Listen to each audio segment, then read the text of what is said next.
could get drunk off the lights of a city. Late night phone calls just to say you miss me, but you don't. No, you don't. Drop my phone now, that shit's broken. 2 a.m. and I'm lost in Brooklyn, missing home. I know you don't. Hello, everyone. Welcome to this game, Godlike division of the regular season of the Smite Draft League. I'm Deelo, joined here by Cosmic Warrior. We're looking into quite the match here. We do see here on the Chaos side, we have Dark Omen versus the forces of Wild Inferno on the Order side. How are we feeling here, Cosmic? Feeling good as always. I mean, I'm very looking forward to this game. I think we're gonna have a great matchup. We've got two very good teams. Not the first set of the season, so they're feeling good. Looking to go into this one. We've got some great players on both teams, and I think we're gonna have a very entertaining set today. Absolutely. Great players on both sides, and it seems like everyone's recognizing it based on these bans. We are seeing some of the casual offenders here, the common offenders with Freya, but we are also seeing some respect put on the names of the members of the Dark Omen as we see the Emoja ban, the Maui ban, both gods that we see being used very efficiently in the support role of who's our friend here? Carlos of Carlos here. Oh, wait, actually, hold on a second though. We don't even have Carlos here. It seems like they're putting respect on their names anyway, though. I'm gonna be curious to see who playing support here. So maybe a bit of change ups as far as the comps. But what are our thoughts on the bands we're seeing so far? Is Hades is added to the list? Normally when you cube ranked game, it's not uncommon to see 9 or 10 junglers banned. But here in the Smite Draft League, it's very often where we see supports being targeted. The Yamojis, really good Yamojis can absolutely dominate games. Maui just has so much potential in every aspect of the game, no matter what time it is. And so it's really interesting to see the differences in priorities compared to, ranked game to high end competitive play. Absolutely. And we're going to see here in the first lock, the Chiron locked in there as an early pick there for the first one. How are we feeling as that being the spearhead for the sides of Chaos and Wild Inferno? Chiron is really good. He's a really great user of Bluestone, really strong proccing items such as Crusher, Heartseeker, really good with dominance. So that's the way you want to go with him. I think he's one of the better hunters right now. He's ability based, which brings a little bit of difference. Really strong in the laning phase and really great for sieging as well as defending bases. I think it's really hard to go wrong with Chiron, so it's just an overall safe first pick. Absolutely. It's hard to counter that one too at the early. I mean, obviously walls can provide a bit of difficulty given that Chiron does not have a leap, does have that dash there. But definitely a safe pick, I'd say, to start it off here. And so I'd say they're off to a solid start. Meanwhile, though, we do see and this is an interesting pick here. We do see Mercury being locked out by Dark Omen here, as well as the Tiamat. I've seen Swagga do some amazing things on Merc. So not only is it just a great asset to have in your pocket if you're Dark Omen, but you're also taking a really good piece off the board to be not used by Wild Inferno. Absolutely. And Mercury has been absolutely dominating all scenes of Smite as of lately. One of the top junglers. That being said, he did receive a nerf recently, as well as some of these mage items that Tiamat and even Merlin use so well. I think they're still extremely strong and definitely nothing to scoff at. So I think great picks overall. Absolutely, and it's going to come down to adjustments when it comes to, of course, any patches coming in. Take a little bit of time for the dust to settle for people to realize. So there could be some definite changes in what we see when it comes to bans here. But what has been interesting is we're definitely seeing a large stray from the bans of the magical ADCs here. We're only seeing Freya on the board there, so that's still absolutely up for the pickings here. Not so much on the side you'd imagine of the Wild Infernos, as they already probably do have their ADC and mid locked in here. But I'm potentially there's some potential availability here for some of those all-around picks, those Chronos picks, should they decide to go with it on the side of Dark Omen. Yeah, I agree. I think they're still really strong despite some of the nerfs to their better items. The Telkine's ring, the Cyclopean, still options I think that they're going to be looking at. I want to talk about this Athena lock-in. Athena has kind of been so and so coming into season 9, now pushing over to season 10. I think she's a lot better. Map is a lot bigger. Just that global presence that she has is extremely valuable. The bead spreading capability that she has is just always been the bread and butter of Athena, dashing in, taunting, or taunting, and then dashing away and just getting free beads consistently. Very strong in that regard.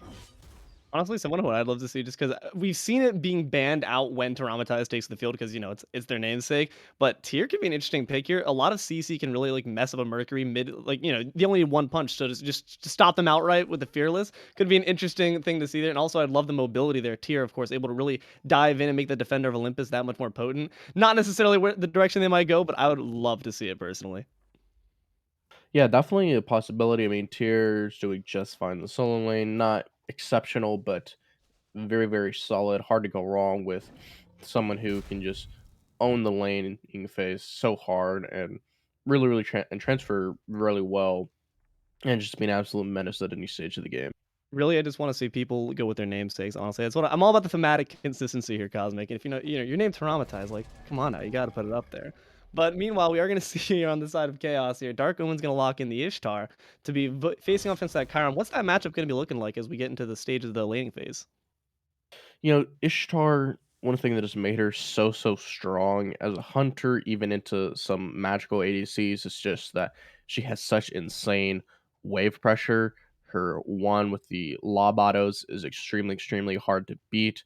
That being said, come level 4, 5, 6, Chiron might be able to match that with Bluestone and his 1 and his 2 combo. But I think just level 1 and 2, even 3, Ishtar is gonna exceed just a little bit above Chiron.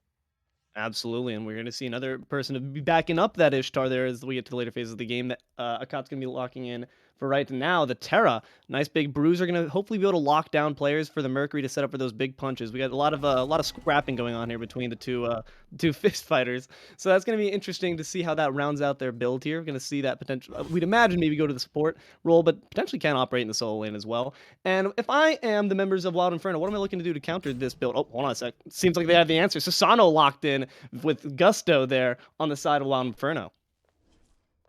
Yeah, Susanoo has just always been one of the top hunters, but not necessarily so much so that he's been a permaban or that he consistently needs to be looked at. He's very, very strong right now. I think he's great, great. Just so much damage being pumped out. Great bursts with the ult, even objective secure, since that seems to be one thing that this team is lacking.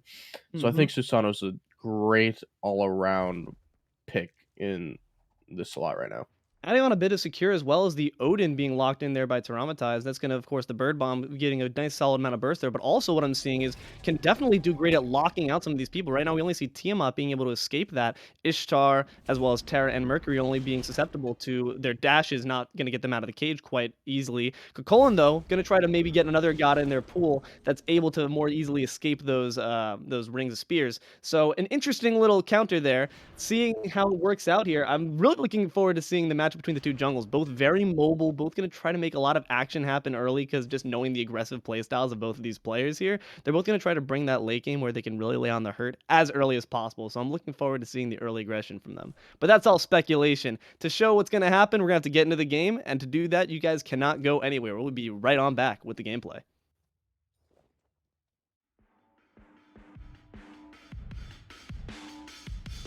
I could get drunk off the lights of a city. Late night phone calls just to say you miss me, but you don't. No, you don't. Drop my phone out, that shit's broken. 2 a.m. and I'm lost in Brooklyn, missing home. I know you don't. When we were on, I'd always thought we would make it, but now you're gone. Baby, you're a ghost. I'm caught up in a landslide, mental on the low end. When I used to feel alive, now there's a hole in the city, can't feel shit. Where do I go? Cause I know you don't feel this. Can't catch a break for God's sakes. Feel like I'm waking up and I'm caught in the wake. Yeah, I know this is my funeral on parade. I did it to myself cause I always thought you would feel the same, and I know you don't. Drunk off the lights of a city, late night phone calls just to say you miss me, but you don't. No, you don't. Drop my phone out, that shit's broken. 2 a.m. and I'm lost in Brooklyn, missing home. I know you don't. pulling out the parachute, jumping out the plane. You had it all in front of you, nothing feels the same. It's crazy what love can do, even crazier when it's not coming back to you. You say you need space, so I gave you all the states. Every night a different place. Used to think we're getting close, and now we're drifting away. And all I can say is that I'm feeling wasted. I could get drunk off the lights of a city. Late night phone calls just to say you miss me, but you don't. No, you don't. Drop my phone now, that shit's broken. 2 a.m. and I'm lost in Brooklyn, missing home. I know you don't.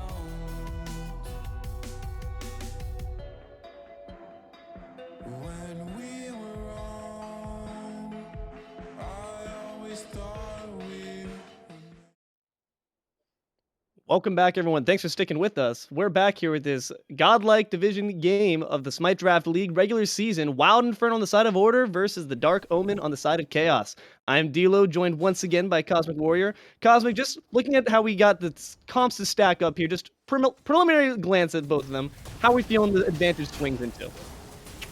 It's hard to say, honestly. I think both teams drafted very well. Maybe a little bit towards Dark Omen.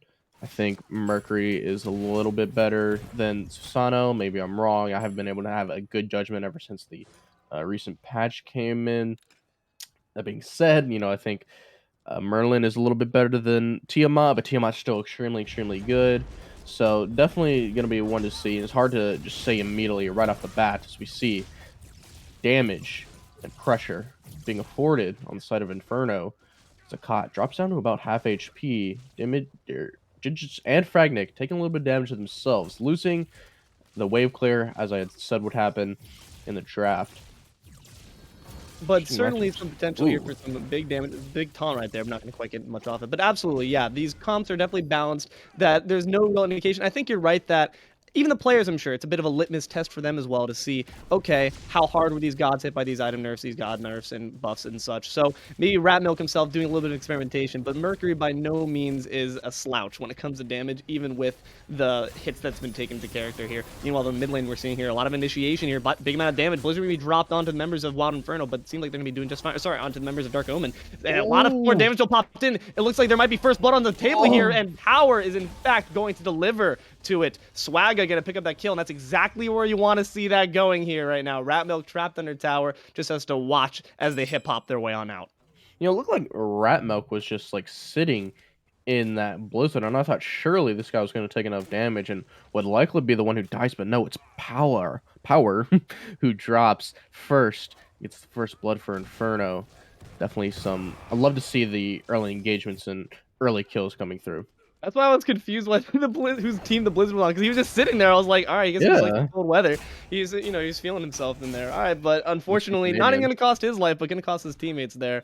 I guess I'm just not quite recognizing. It's a bit chilly. You should probably step out.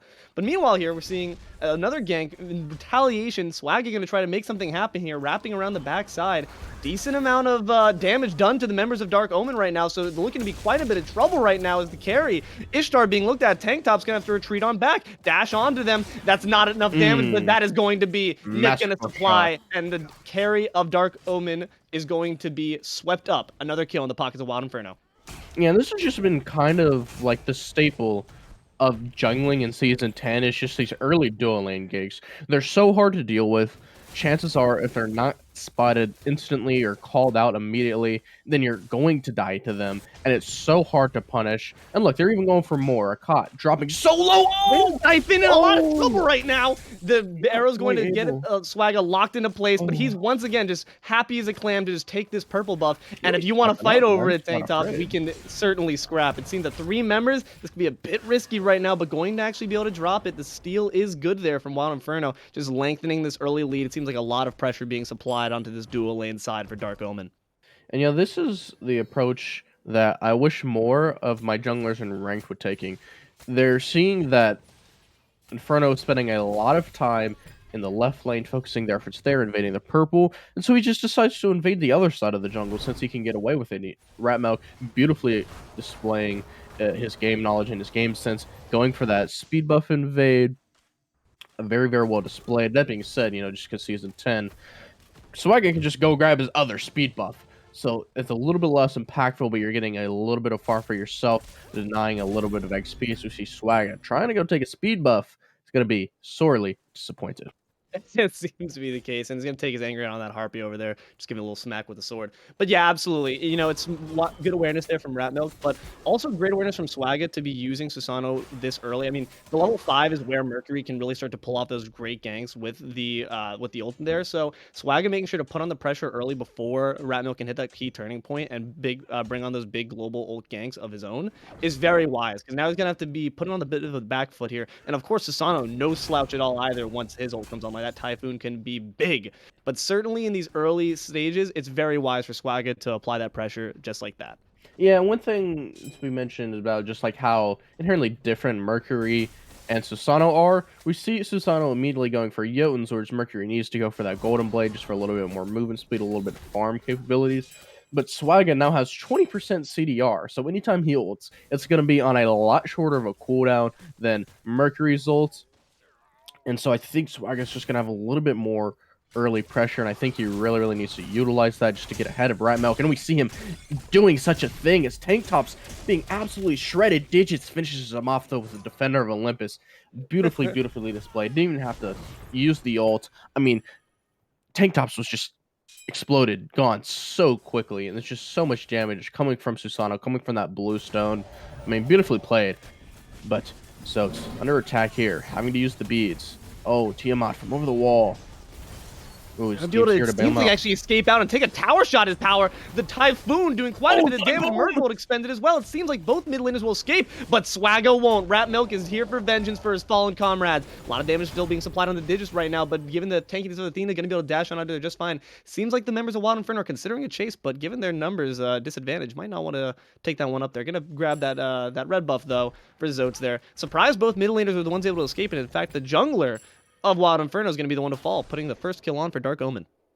Yeah, it was seeming like a great response from Wild Inferno. Looked like Power was in some deep doo-doo there, but able to just leap over, gain some protections as Tiamat, and ultimately it was Swagga, of all people, who ended up falling, even though Power seemed to be in a very, very strange position. Not necessarily strange, it was great before the rotation come in, but just unfortunate after such a thing.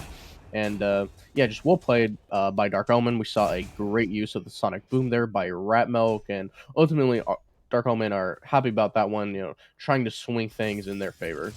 And I think what it honestly comes down to, because that was played very well by Wild Inferno nonetheless, but it comes down to the lack of necessity of that ult being expended. The Defenders of Olympus by Digits earlier. That could have really come in handy both on the defensive and offensive side in aid of Swagga during that mini skirmish in mid lane. I think had they not expended that too early, that could have been a really good swing in favor of Wild Inferno, and we wouldn't be talking about how Swagga's death just happened moments ago. Yeah, very great point. Looks like Akat stepped up a little bit, not too much, just trying to maybe get some wars now, take control of this mid left side. As we see Tanktopss being pushed up right along that tower, very vulnerable state. And Akat not wanting to have that happen to him. Power not even worried at all. Defender of Olympus comes out. Power already over the wall. Not much value coming from that ultimate. Yeah, unfortunate there. Just another one that's been sunk in, but value coming in right there is Akat going to pick up Zoats in the mid lane. And it doesn't seem like they're over. Swagga going to take a second trip to the fountain, double dipping a little bit there. And once again, Dark Omen managing to get these really good exchanges down in mid. But the rotation has come in, and Power's in quite a bit of trouble. But Tyraumatized quickly flipped on him. A lot of damage expended. The cage has been dropped, but it seems like their allies might be still stuck.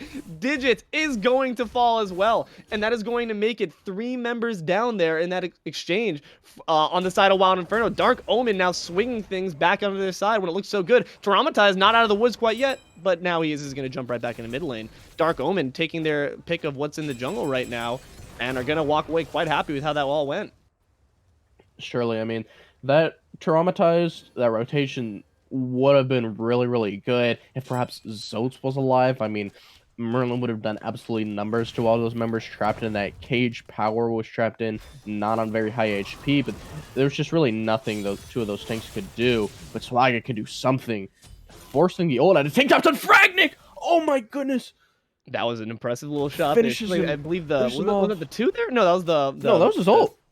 What's That, his ult? oh, that was his ult. I did not see the Yeah. Fragnick was ulting. Nice job there, hitting with the snipes there. Seems like Swag is not realizing that someone's behind you right there, but gonna be able to get out just fine. And now gonna be able to hopefully halt the momentum the Dark Omens are riding on a little bit. Is Wild Inferno gonna try that one out for size? Meanwhile, here we haven't seen too much action. I was about to say, we return to the solo lane here. How do we feel about this matchup here, just between the Cocoon and the Odin? It seems like both are content to just farm up and sit back, not really skirmish too much, but wait for those rotations to happen. Yeah, I think Cocoon just inherently has a little bit more brawling capability. That being said, that's not to discount Odin's. I mean, that shield just constantly preventing so much damage from coming through is nothing to scoff at. I think Cocoon was picked here not because, he's great at particularly getting out of the cage, but he is just not afraid to fight in that cage. If he's able to get into that transformation state, being able to get that CC immunity and just so much damage, he's not afraid to fight in it. And speaking of not afraid, dude, just dashing forward, taunting akat. We see Swagga rotating in. This could spell trouble. But Ratmilk is also on the back line here, looking probably to also join the fray once no one's seeing it coming. Going to be given the big clap potentially. Typhoon dropped right now, but actually Swag able to retreat out. A big hit right there, and the special delivery might get it. The taunt not soon enough. Fragnick will fall, and Swagga is next. It seems that the support is going to have to retreat alone for this one. Another 2 kills dropped for Dark Omen, this time on the dual lane. Oh man, Wild Inferno not quite able to catch a break, and now with that big W on the left side of the map, they're looking for the gold here, and they absolutely have the capability of doing it. From Ishtar to Mercury crits, definitely gonna be good. Digits trying to step up, maybe let steal. this one go, my friend. You're in quite a bit of trouble if you try to stick behind. And it is, in fact, going to be dropped there by Dark Omen. Digit's going to have to just be content to drop on out of that. I'm glad he did not overcommit. That certainly would have just been another kill on the ledgers of Dark Omen. So, first objective is going to fall to Dark Omen after what seemed like a really good start for Wild Inferno. It's starting to slip away from them. Yeah, but, definitely can't be counted out yet. And one thing I think is so great about watching these really high-end players, really high-end junglers, is just, it doesn't matter quite. Ooh, yeah, very good invade by STAILUS. But not quite, despite being down however many. No way he gets both. Okay. I was about to say, this man's just on like an actual heisting spree, but no, yeah, not literally quite. just on a jungle adventure. He's like, only at a 2-star wanted level for GTA right now, but it seems like that's quite enough. A lot of damage being dropped onto him, Oh, but it's actually not quite no. enough. Ratmilk gonna come in and really put Swag in his place. The punches are landing right now. Gonna have to expend the shield right now, but unless that leaps up, he's still gonna be in quite a bit of trouble. Terra's now joining. Unfortunately, gonna miss that CC, just waiting for that leap, and then unfortunately, had a bit more CC been landed, there might have been more potential for that kill, but that leap in pocket, we knew that Traumatized was pretty much gonna be fine. I mean, Ratmilk is just everywhere he needs to be right now. He's already got 3 stacks on his rage, not long till that is fully stacked, and he's going to be absolutely pumping out damage. Speaking of pumping out damage, man, Ishtar is just so insane, able to target you from well outside the tower. Now, going for this invade. Fragnick actually a level ahead, despite it all. Yeah, I feel like I've seen them like Fragnick's been like on both sides here. I've like seen him pushing the tower line, obviously hitting those snipes onto his enemy Tanktopss right there. But I've also seen him camping on the tower line. It seems like there's been pretty back and forth. Both members of the carry side on Wild Inferno and Dark Omen both want to scrap here, but as well we see some scrapping going on here in mid lane. Nothing really going to quite come of that. But yeah, both objectives now, both major objectives that you can grab are put in the pockets of Dark Omen right now, starting to lengthen that gold lead. 3K ahead. By no means, like you said, are they out of this, but Wild Inferno's got to make a change up right now, and the thing I'm seeing is that they need a change up of is vision. No. A lot of damage dropped on the defender of Olympus. Not going to be quite enough, and he uses a watch as his teammate falls right in front of him. Digits, you're not going to pursue them out, man. There's 3 of them and 1 of you, buddy. Going to try to make a little show of it, say, hey, I could have done it. Respect the Athena here, but not going to quite get too much off of that. Unfortunately, I've got to say these ults, beyond that one that we saw, which wasn't even really necessary, have not been too impactful yet from Digits. Yeah, and I feel for Zoats there. The amount of times in my life it's absolutely flashed before my eyes when I feel like I'm, in an okay position in mid lane just for a Mercury to just sonic boom from the frickin' tier 2 and just completely own me has been quite a few times. And, despite very quick beats, not quite able to do, or not quite able enough to get him out alive there. And yeah, perhaps if Digits decided to just go try to taunt the Tiamat, prevent him from casting those abilities, as opposed to give him a little bit of protections in Defender of Olympus. Maybe Zoats walks away there, but maybe a slight misplay on Digits' parts. I want to call attention. I was about to talk before that fight happened for Zoats, but the vision that is being cast here by Dark Omen is incredibly deep. They are certainly trying to press the offensive, not just, and you can see with these invades here, unfortunately that one's not going to succeed right there, but they're clearly trying to press this and really not give Wild Inferno time to breathe, and I like that. I like that aggressive playstyle. Ratmilk with 4 kills on his ledger, that Rage fully stacked now, like that's where you want him. You want him in your face now. He's brought the late game early, so make sure he has time to revel in it before everyone else can catch up. I'm really liking this aggression here from Dark Omen. Yeah, I agree, and this kind of goes back to what I was saying earlier. I really like how Swagga and Fragnick are utilizing the pressure that they do have in the left side. Being said, Dark Omen trying to answer back, but I think they're just going to walk away with that purple invade, picking up that shield buff, and it just goes to show that they're knowing their strengths and weaknesses. They're like, all right, we can't win the 3v3. We're not doing it. We're not getting much from this Odin in the right side, so we're just going to play through left side, try and just farm up as much of an advantage as we can, deny some XP to Tanktopss, and just try to do anything we can to just prevent the lead that Dark Omen has got themselves. And that's not to say that Wild Inferno is out of this game by any means. I mean, maybe something goes completely different for Inferno come at the first Fire Giant. We see tons and tons of damage. Just Dark Omen not letting up. Digis going I'm so on the menu, but low. Zoats is going to go down first, surprisingly. Digis is going to follow, and that's a tier 2 tower as well. No? Okay, I was about to say, leave it to the minions, I suppose. They can also eat. All my homies eat. So nicely done there by Dark Omen, picking up 2 kills, tier 2, and likely a Gold Fury, as we just see Nick has no chance but to retreat low health, but it seems that STAILUS has something to say about that. 2 members in support, but not going to be enough. Pulled back in, but STAILUS is going to pick up that kill. Right tanky is this Colin, and he's got backup too. The Typhoon going to supply quite a bit of damage. Cage is dropped, and that's going to be the solo lane to fall. Tyraumatized taking credit for that kill inside the Odin cage, nonetheless. Going to give a little bit of a power buff too to our friend the solo laner on Wild Inferno. A little bit of a consolation prize, unfortunately, as you have quite a lot else lost here for the side of Wild Inferno. Certainly, and by the way, that was the tier 1 in the mid lane, not to I'm dumb. call you Thank out you. like that. It's okay. Tunnel vision there. And I think Dark Omen are definitely playing this how they want to. Late game Merlin is definitely not something you want to fight around. So just getting power ahead of them, 3 levels above him, really shutting him down can be the absolute game changer. And I think where they need to prioritize their attention. And we see STAILUS teleporting in behind them. So it's teleporting out quickly.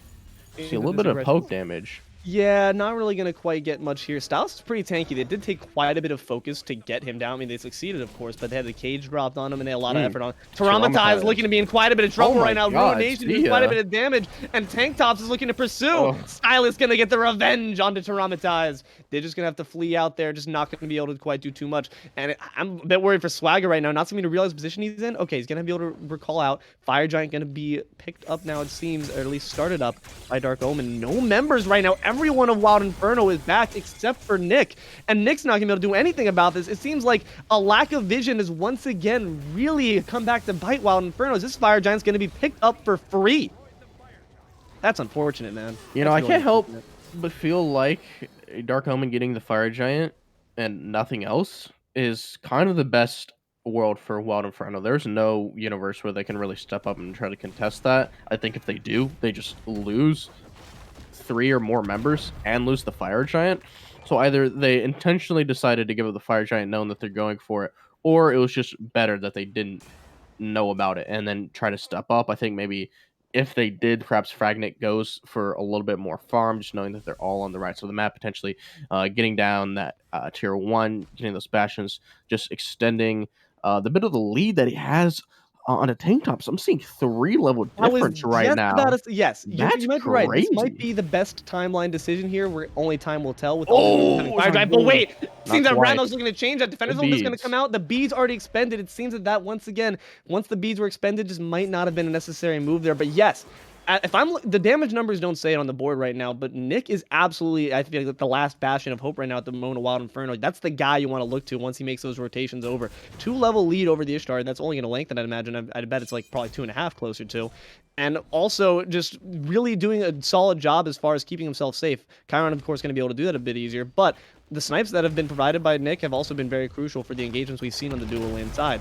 Unfortunately, going to Really? lose. Oh, Oh, and the beads no. have already been See you dropped. later. Maybe playing it a Oh, bit too close for ooh. comfort there. The Terror's Blessing is going to come out, but it seems that the members of Dark Omen are a bit too far behind to actually supply enough damage to kill the carry right now. And now we're seeing a Phoenix defense right now as all members with Fire Giant pour in to this left side Phoenix here. Everyone's low. Digit's going to have to try to drop on out, but not going to quite be able to do so. Kakolin's taking it to the fountain. Nick going to be dropped. Swagga going to be taken out as well. Tyraumatized is the only one left alongside Zoats, and he's looking to be in quite a bit of trouble as well. Tyraumatized picking up a counter kill onto Power, but it's not going to be quite enough if they continue this aggression right now. The shield's going to be allowing him to get back in a fountain right now. Zoats doing a great job of peel. Could get a potential kill on a STAILUS here. In fact, it looks inevitable at the moment, but a few skill shots missed might actually save his life. The Terra heals are coming in clutch at the moment. Unfortunate that that base defense, though successful, of course, they didn't lose the Titan. I feel like that could have just gone a little bit better with a few more shots placed precisely. Unfortunate there, but Wild Inferno will live to see another day.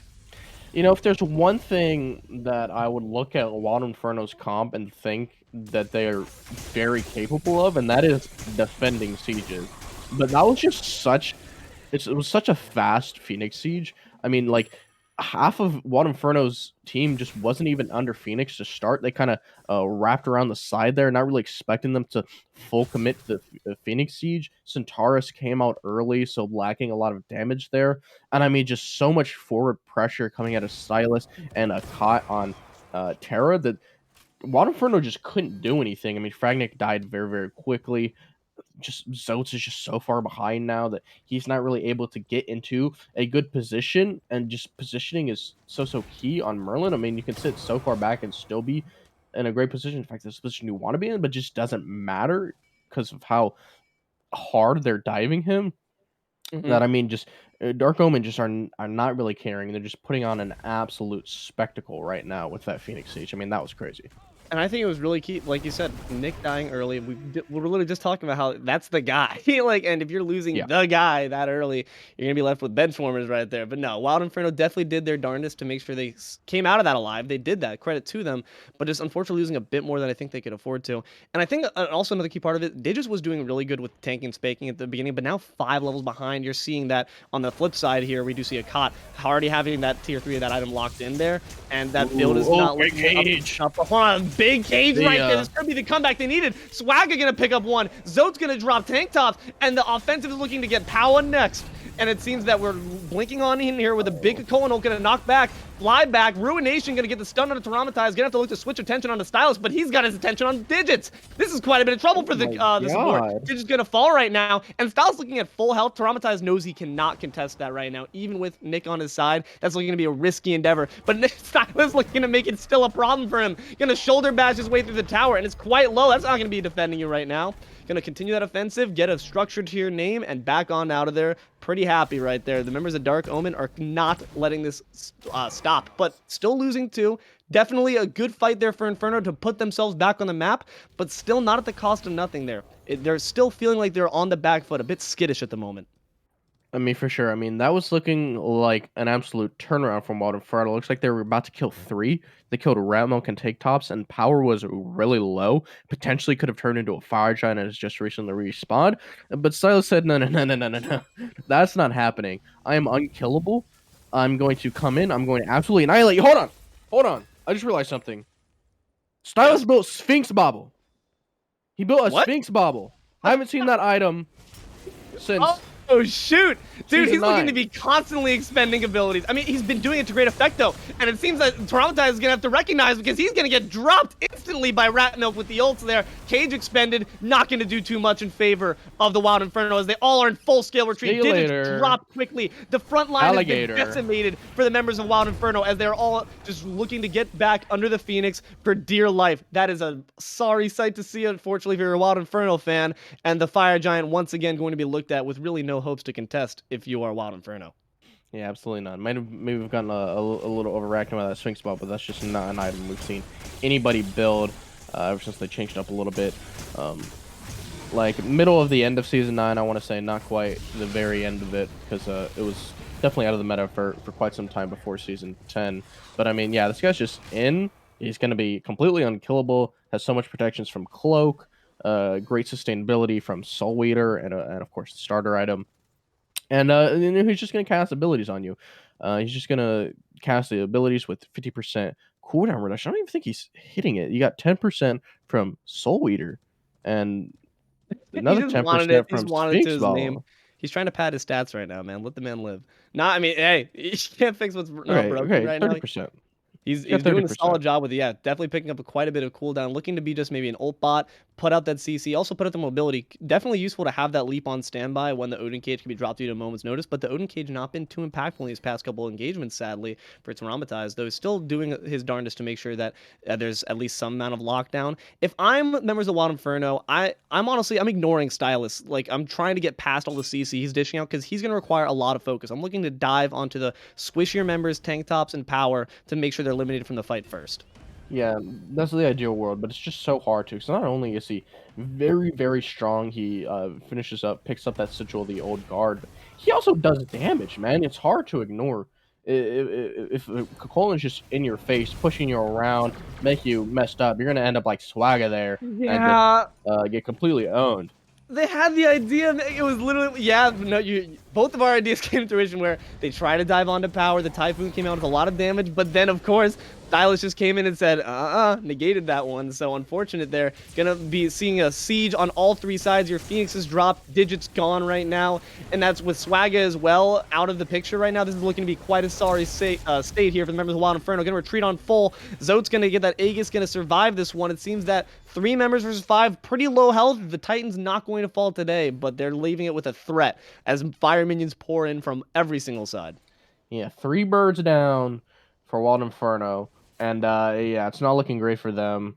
Despite as I would have assumed how good of defense they would have been able to, Dark Omen has just had such a strong lead that it hasn't mattered. Such a good diving comp and just really able to protect their backline as well. Tiamat just with her inherent tankiness and just so much aura afforded by a akat, and I mean to a prophetic cloak, Gauntlet of Thebes, sickle. I mean, you're not killing that.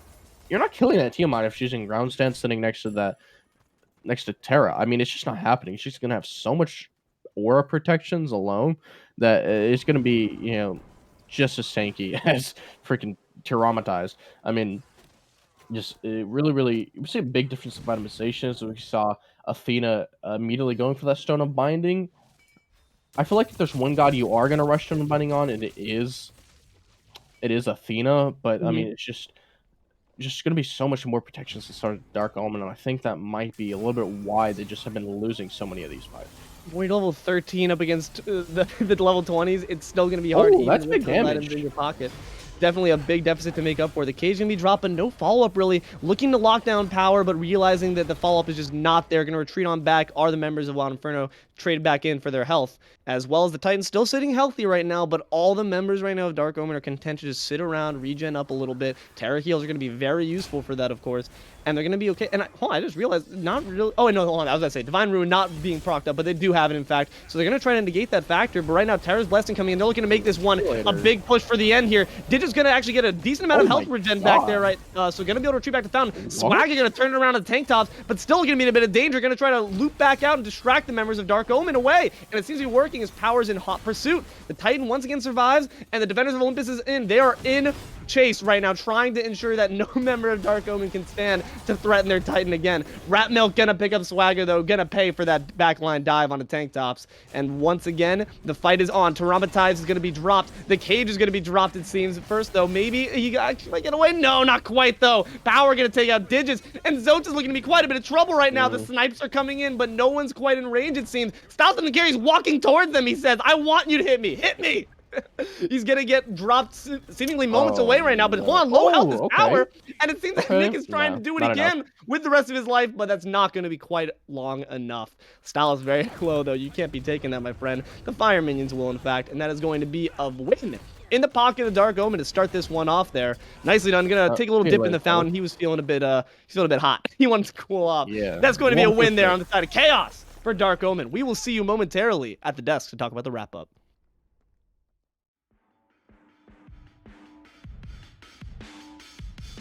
I could get drunk off the lights of the city. Late night phone calls just to say you miss me, but you don't. No, you don't.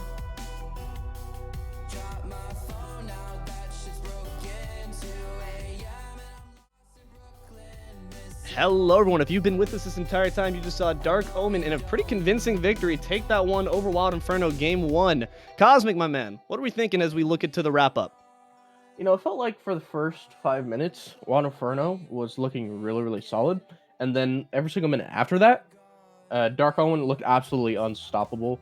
I think they had a really, really strong draft. I think they had better itemizations on their support, made it really, really tough to fight into. And despite Juan Inferno's best efforts trying to play through their strengths, playing on the other side of the map, they just weren't quite able to reach the level of impact that Dark Omen had just so many times. They just had to drop so many fire giants, and ultimately, if you're forced to just drop fire giants, I mean that's pretty indicative of how the game is going.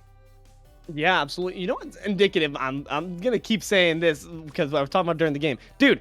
Look at the ward count on these people right here on the side of Dark Omen. Mm. 20. That's nearly the entire team combined on the side of Dark Omen right there. He's almost making up for all of the wards that Wild Inferno placed from the jump. Vision matters.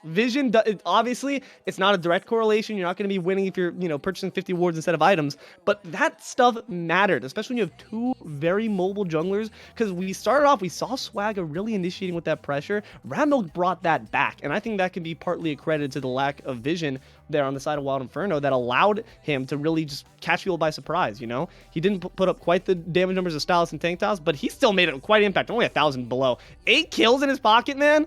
These guys are crazy. They're crazy. Yeah, and that was something you were mentioning, in the game as well. They had just such better ward coverage. I mean, that is obviously shown by these numbers here. One Inferno's ward count is just kind of atrocious. I think it needs to be much higher. Their jungler only having one ward. The most amount of wards afforded from them was Zoats with only 8, which is a fine for him. But I think Digits and Swagga need to up their count a little bit. I mean, akat with 20 is absolutely insane, and this is gonna make such a big difference as far as map play is concerned. But I mean, yeah, just really, really well played by Dark Omen. They had great map play, and again, largely accredited to their incredible ward coverage, but just understanding of their strengths and weaknesses, fighting in, even though they might have been slightly behind in the beginning, just not afraid to go in, not afraid to die if they need to, and just completely decimate Wild Inferno here in game number 1. Absolutely. And that is only game number 1, as my friend Cosmic said. So don't you go anywhere. We'll be right back momentarily to see if the members of Wild Inferno can bring this one back, claw back a victory in game number 2. Don't you go anywhere. Baby, you're a ghost. I'm caught up in a landslide, mental on the low end. When I used to feel alive, now there's a hole in the city, can't feel shit. Where do I go? Cause I know you don't feel this. Can't catch a break for God's sakes. Feel like I'm waking up and I'm caught in a wake. Yeah, I know this is my funeral, I'm parade. I did it to myself cause I always thought you would feel the same. And I know you don't. Drunk off the lights of a city, late night phone calls just to say you miss me, but you don't. No, you don't. Drop my phone now, that shit's broken. 2 a.m. and I'm lost in Brooklyn, missing home. I know you don't. Let's hit the brakes. I'm pulling out the parachute, jumping out the plane. You had it all in front of you, nothing feels the same. It's crazy what love can do, even crazier when it's not coming back to you. You say you need space, so I gave you all the states. Hello, everyone. Welcome on back to the Smite Draft League Godlike Division game here. If you stuck with us the entire time, you just saw Dark Omens clutch out that victory right there against Wild Inferno, starting off strong there in a pretty powerful, dominant position for most of the game there. I'm Deelo, joined once again by Cosmic Warrior. Cosmic, just in general, man, first thoughts of changes we're looking to see here when it comes to these picks and bans from the side of Wild Inferno. I was saying this all through our last game. I didn't think Wild Inferno's draft was necessarily that bad. In fact, I thought it was really good, but maybe just a little bit of different itemizations as far as supports are concerned. Maybe a bit stronger support that can use the really, really strong items, can use that prophetic cloak, even sickle if they want to go for that. Even I think maybe a Sylvanas in that regard. As we do see the emoji getting banned out here. I mean, Ratmilk was putting on an absolute clinic with that Mercury. Not surprised to see that banned. Um, over the Maui, as we saw them banning out last game. Thor still being banned, and looks like quite the same bans on the other side, which isn't too surprising. Again, I don't think it was so much draft as weird as it say. 'Cause it's hard to say that Wild Inferno wasn't necessarily playing that bad, but I think Tiamat is really strong. Maybe I might have said that Merlin's a little bit stronger than Tiamat, but just that inherent tankiness honestly might put it a Snake little bit battle? above. Snake battle? um, I snake don't battle? I don't know if Tiamat's a snake. Snakes don't really have arms and legs. But Okay, all right, fair point. Dragon battle though? okay, okay, Serpentine battle? We'll, okay. we'll get All right. technical I'll give you about that. it. I'm sorry, I'm a caster, not a biologist. Thank you very much. I do, I do agree though that you're another snake. Hold on, dragon. Damn it. All right. Yeah. Anyway, I Stop do there. agree that it's not necessarily the picks that were the issue, but I do think execution. I wanted to see a bit more cohesion. I wanted to see a bit more everyone collapsing on one target within the Odin cage. I was seeing stars emerging out. We saw Swagga as the rising star at the very beginning. We saw Nick towards the later stages being the really consistent rock and anchor. But I never really saw, I feel like, the level of Uh, cohesion that I wanted to make sure these team fights really went their way early. So I'd like to see that. No matter what they pick here, I want to see them operating a bit more as a team. I like the wily positioning that Dark Omens was doing. You mentioned it earlier in some of the fights where they were wrapping around. They had some cohesive pincer movements, like some Spec Ops kind of stuff. I want to see that coming out from Wild Inferno game 2. so it's gonna be no Dragon Serpent battle in the mid lane for you.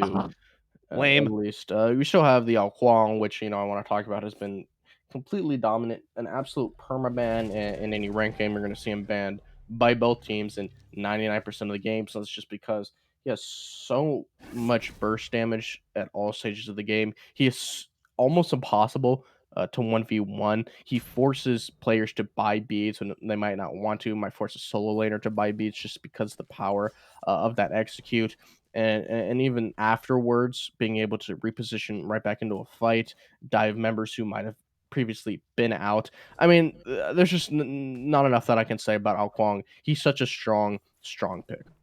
Absolutely. And as we see here, continuing on here, we see the ROM locked in for Nick. I like this pick. I also will say I do like how Dark Omens is putting respect on his name. Freya is an absolute staple in Nick, and he's put wonders for that god.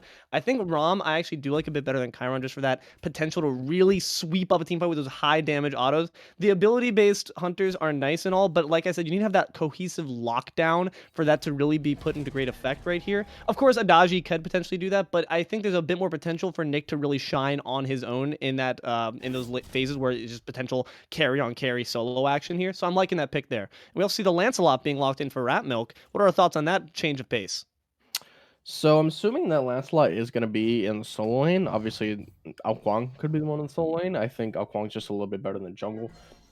Than Lancelot. That being said, I do think Lancelot's better in jungle than in solo lane, but definitely capable of being played in the solo lane. We saw him when he was first allowed a competitive play. He saw quite a bit of action in the solo lane, so I wouldn't be surprised to see him there one bit. I think he's still very capable, maybe even undervalued a little bit. I guess we'll see whether he's undervalued here today. And going back on that Rama thing you had mentioned, I think Chiron is really good.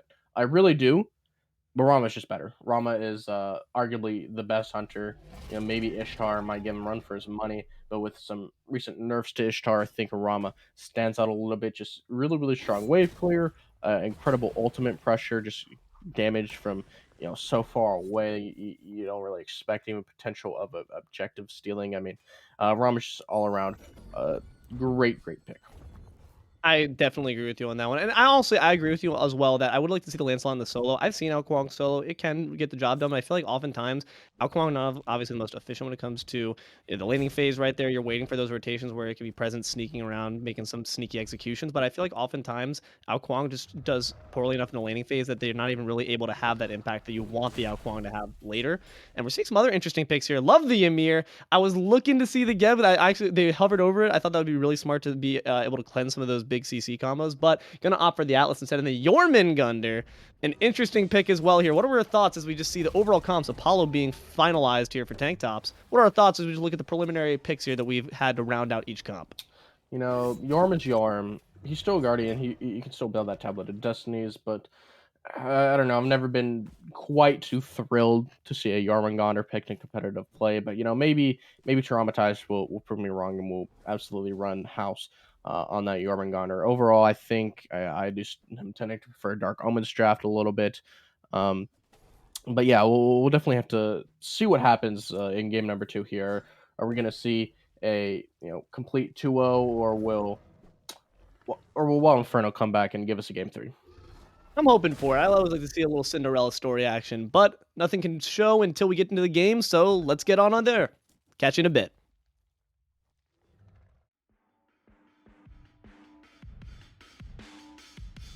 I could get drunk off the lights of the city. Late night phone calls just to say you miss me, but you don't.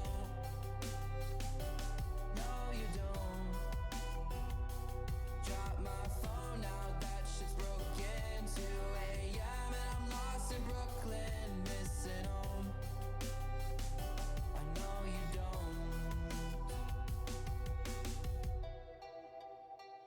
When we were on, I'd always thought we would make it, but now you're gone. Baby, you're a ghost. I'm caught up in a landslide, mental on the low end. When I used to feel alive, now there's a hole in the city, can't feel shit. Where do I go? Cause I know you don't feel this. Can't catch a break for God's sakes. Feel like I'm waking up and I'm caught in a wake. Yeah, I know this is my funeral on parade. I did it to myself cause I always thought you would feel the same, and I know you don't. Drunk off the lights of a city, late night phone calls just to say you miss me, but you don't. No, you don't. Drop my phone now, that shit's broken. 2 a.m. and I'm lost in Brooklyn, missing home. I know you don't. Let's hit the brakes. I'm pulling out the parachute, jumping out the plane. You had it all in front of you, nothing feels the same. It's crazy what love can do, even crazier when it's not coming back to you. You say you need space, so I gave you all the states. Every night a different place. Used to think we're getting close, and now we're drifting away. And all I can say is that I'm feeling wasted. I could get drunk off the lights of a city. Late night phone calls just to say you miss me, but you don't. No, you don't. Hello, everyone. Welcome on back to this Godlike Division game of the Smite Draft League. Game 2 here. Wild Inferno looking to prove themselves as they come from the underfoot against Dark Omen on the Chaos side here. Once again, I am Deelo, joined by Cosmic Warrior. And as we see here, we've seen a bit, we discussed a little bit during the picks and bans, but it seems like our hopes and dreams have been dashed, as we do see, based on the automation, that Ao Kuang will indeed take to the solo lane and Lancelot to the jungle. What are our thoughts on that? Again, I would have preferred to see Lancelot in the solo lane. I think Ao Kuang is just fine overall. He is the better god, just in general. But I think I would have preferred to see him, maybe just because I want to see Ratmilk go absolutely ham with him. That being said, I think he's good in the solo lane. And one thing I want to mention is, I briefly discussed how Ao Kuang kind of forces you to buy beads when you might necessarily want to, but not if you're Yorm. Not if you just pick Yorm. You just don't have to. You don't have to worry about that execute. You're just never a threat of it because you're just not capable of being CC'd like that. So I think that's overall why we see Tyraumatized pick that, something that actually went over my head initially. So yeah, maybe Yorm has a little bit more value than I was maybe giving it praise for. I agree, but the thing is, it was a bit of a gamble on their part because, if we were thinking that potentially Ao Kuang would be taken to the jungle, it seems that they had a bit of smart to the privy right there, because Traumatized apparently had some insider info, had the trades read up, because they knew that STAILUS would be taking that one on, because otherwise, the Lancelot versus Yorm is a far different story, but Traumatized is going to be content to have this matchup, but still not sitting quite pretty for it, taking quite a bit of damage at the moment. But going to be interesting to see then the Lancelot versus the Dodgy matchup rather than versus the Ao Kuang. What are our thoughts on who comes out on top with this jungle just based on the stats alone on the gods? Well, I think Lancelot is definitely just the victor there. I think he has just as strong as burst damage. I think Dajia does have strong burst damage, but I mean, you can just press 3 as Lancelot and just completely immune a Dajil. I mean, you just don't get pulled in because of the immunities afforded to you when you're on your horse. You cannot be CC'd aside from a stun. That being said, Swagga just not afraid of anything, just going in, not really even punished at all. Perhaps knew what he was messing with. Knew maybe some abilities were down when or something, because he just wasn't afraid. Put a lot of damage on a power there. But yeah, I think Lancelot just comes out a little bit on top there. But maybe we'll see Swagga in other parts of the map really putting on there, forcing out some beads at the very least, potentially getting in some picks here and there. Honestly, if we're talking about forcing beats, I'm really liking the Atlas pick for that because you want obviously the Powwow to do a lot. You don't want it to be beats. You want that to be your For big sure. engagement for the team fight. But hold on a second, Traumatized gonna be bullied a little bit, gonna retreat on back fine, and Mhm. Ratmilk unfortunately gonna find his time wasted. Gonna have a rotation coming over Go for though. this Could blue be buff. potential scrapping going on here in the jungle between Zoats is solo and here. mid. Zoats and Swaggy here to play. Ruination drop, quite a bit of damage too Oh there. no. Unfortunately, the Primordial Onslaught gonna not find its mark there. Trying to find its way in Traumatized. Nice A one, lot of damage trade. though. It's gonna be a race to the finish here. Can the body block come through? Oh! Swagga gonna pick up STAILUS, but be dropped in turn. Overall, first blood drop for Inferno, but Ratmilk gonna get a kill of his own and have some liberation through the jungle. Not quite much to pick through, but a trade gonna come out there, 1-1. Yeah, think of what Inferno being able to secure that first blood does put them up just a tiny bit. When sure Dark Omen are fine with the 1-for-1 trade, not too upset, especially since Ratmilk now going for an invade. Not sure if he was able to pick up those smalls, but does ultimately end up dropping it as we see. So it's picking up that red buff. Hard to secure a team out with that execute if she has of the minions in her ground stance, which she was in. So I think good call by Remilk, just trying to go for the cheeky little smalls invade and then just ultimately heading back, doing your own buffs and just getting back into pace. Because I mean, neither team is really too far ahead right now. Still very early on. Could definitely see early pressure afforded by either team. I agree. Wise play there, recognizing that Tiamat's and ground stands could go for the consume. I'm not going to keep pushing this, so backing out with what little they could. Nicely done there. Well, I was going to talk about, though, hold on, actually, never mind. We need to talk about the solo fight here. We're seeing quite a bit of scrapping going on. And actually, the Oh! water illusion used offensively and defensively at the same time. STAILUS putting that to work, going to pick up a kill for the solo lane. Nicely done there. And what a matchup that seemed to be intended to hard counter the Ao Kuang is actually turning up in STAILUS' favor at the moment. Nicely done there by him. One thing I want to mention is Jormungandr actually might be that serpent sort of thing you're looking for. Yorm versus Ao Kuang. That being said, it's still not because Stylus is using the pirate ship skin, and so he's not actually a Ooh. dragon. He's a pirate, so a Yeah, but little imagine bit the potential if unfortunate. we had the Kukulkan or Kukulkan as well as the Yorm, as well as the Ao Kuang, as well as the team. And then it would truly be just like a serpent fight. Then we would be playing like snake.io. It would be awesome. But Literally. unfortunately, that'll be left to an alternate universe, a better universe. But meanwhile, here we're seeing some favor put on this side of Dark Omen. What I was going to talk about before that nice cheeky solo kill there was the fact that Atlas I'm liking as a pick because those beads burning abilities that obviously as you're gonna get scooped up, you're gonna want to instantly get out of those situations, and that leaves Swagga open for some big play ult. So I'm really looking to Swagga to set his team up on a silver platter with that Powwow. Should everything go according to plan and those beads be burned appropriately. But meanwhile, bit of fighting the jungle. That Powwow gonna be used right now, and a bit of damage Yep, there. The there it ult gonna be is. spending on each side there. Ratmilk using it defensively to escape, and it seems that both are just gonna lick their wounds and agree to call this one a draw. And there we see the immunity. Not even just on the horse. Obviously, he had the just inherent CC immunity completely while casting that ability, able to avoid that powwow pull in. It looked like it could go either way. Potentially, if Swag gets that pull in, I would assume it would go for him. But Ratmilk just not going to let that happen. And yeah, see both of them backing up, just sort of testing their damage capability. See who's winning the 1v1. Pretty even overall. We see both members with their Jotuns on line, one opting for the blue stone, the other going for either jungle. Both are solid options. Maybe a couple patches ago, it would have been absolutely criminal to not go Bluestone, but now you can definitely get away with going the Jungle Stars. We see Tanktopss getting aggressive on the Fragnick here.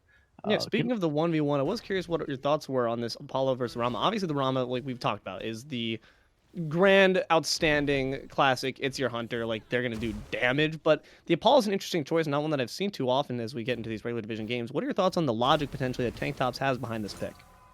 I don't hate the Apollo, surprisingly. Maybe in season 9 I would have hated it, but or even the beginning of season 10. It's not that bad. I've seen it do really, really well. He has really, really strong potential with that ultimate.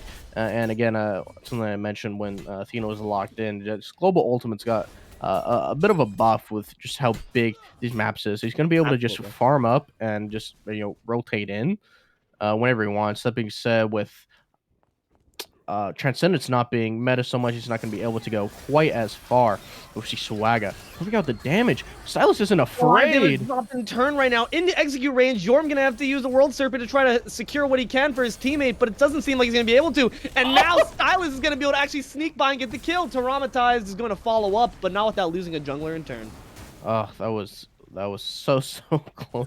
I mean, again, that just shows the power of freaking Ao Kwang. Just Swagga jumping on him, dumping everything, but STAILUS just pressed 2 and then auto attacked him with that Telkinds and even the Death Toll.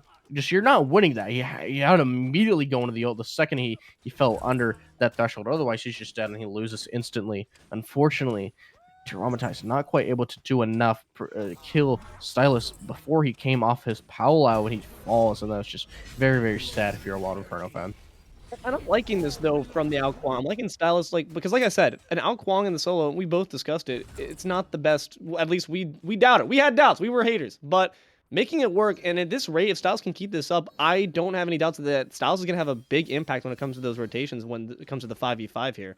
But meanwhile, it seems like we have a bit of a 2v2 here in the jungle right now. Carry on aware that in the jungle lurks 3 members now. Power coming over to say something to this purple buff right now. Walled up. And the Lancelot ult's going to find Swagga. A bit of damage. That dash isn't going to go too far. Apollo will drop down into the opposing carry. And Nick, and my mic's going to drop too. Fortunate there. Big ults here from the Atlas here. Could do quite a bit if it hits all 4, but they don't really seem to care. Or all 3, they don't seem to care. Going to drop it behind. And it seems that everyone's going to be content to potentially just let bygones be bygones. Retreating on back potentially. All right, then. It seems that all that time wasted for nothing right there. Dark Omen's going to be content to grab that shield buff and head on back. An interesting gank attempt. Plenty of members falling quite low, both supports, as you can see, but no one's going to get picked up.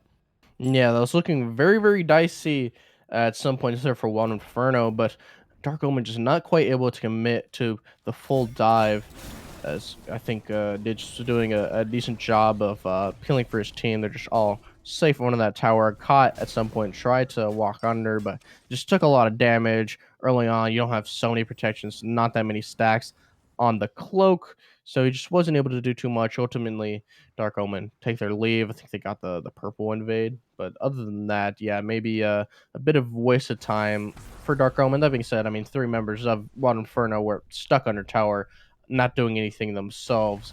So not too bad for Dark Omen. Still obviously showing just their insane pressure and potential that they've been showing us this set.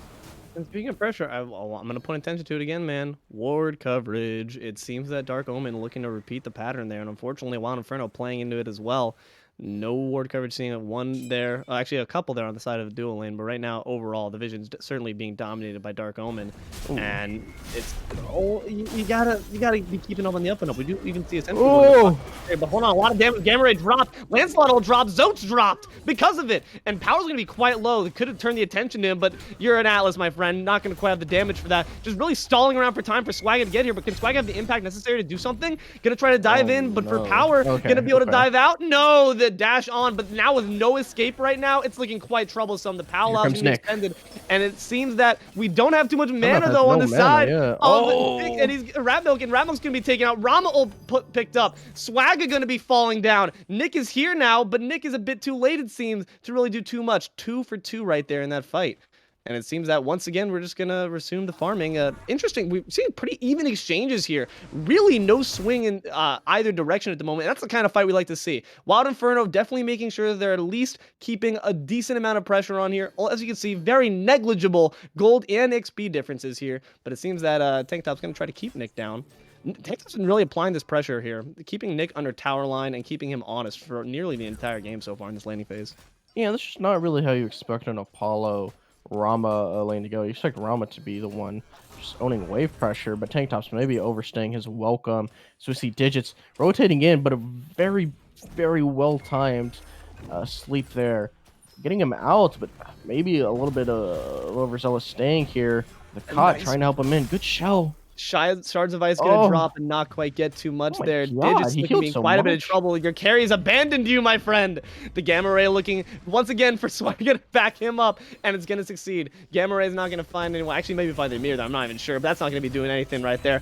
And it Oh, seems that yeah. Tanktopss looking to turn the story around, Okay. but then Fragnick says, no, I'm gonna make sure to drop in Vengeance of my jungle right there. 1-for-1. Swagga gonna fall as well as Tanktopss. Meanwhile, on this side, though, we see Dark Omen taking the Pyromancer right in Zoats' face. He's not happy about that. Gonna jump right in, try to get some damage here on Power. Looks like he's gonna See ya. succeed. Power going to be dropped for Zoats. But Uh-oh. STAILUS is here from the solo lane. He's don't come have your directly jump, to you. buddy. Serpent battle. It's just what I wanted. Not gonna quite find the kill. Unfortunate there. But overall, solid showing from both teams. Really just play and counterplay. That's been the story here.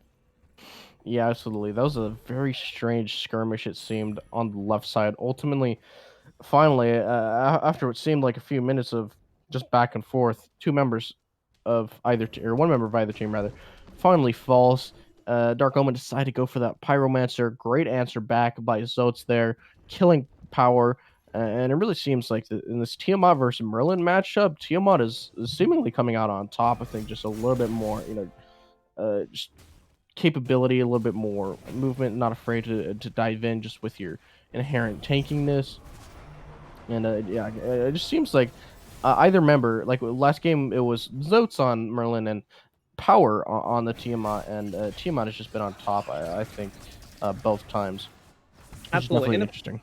yeah, no, they've been doing a solid job. I mean, Tiamat, no matter who's in the hands of it, it's like a solid god on its own, but Zoat's doing a great job of piloting it, putting the members of Dark Omen right now to shame with their own god that they were using in the prior game before. Must feel bad. But no, both teams are doing a fantastic job of just keeping this level playing field right here. We're seeing a bit of fighting going on. I did really like the rotation from STAILUS. We haven't really seen that happen from Tyraumatized. But meanwhile, though, in the duel lane, let's talk about that. Shards of Ice going to be dropped, and Nick is going to be able to evade that. Walled in for a moment, but just getting a bit of time for isolation. Nick going to be fallen by Power, and Digits as well. And this is going to be a full slaughter, but hold on. In the solo lane, meanwhile, it seems like we've gotten a kill of their own right in there in retaliation. Wild Inferno going to be able to pick up STAILUS, but the Gold Fury is a far better prize to be won, as it looks like Dark Omen's going to be able to secure this for free. But hold on, wait, Zoats looking, lurking. Going to be able to get something Can't here. do that. Wall put in the wrong location. Okay. Dark Omen going to be able to secure it, though, right in the face of Zoats. It was the right idea, and just not able to quite execute, unfortunately.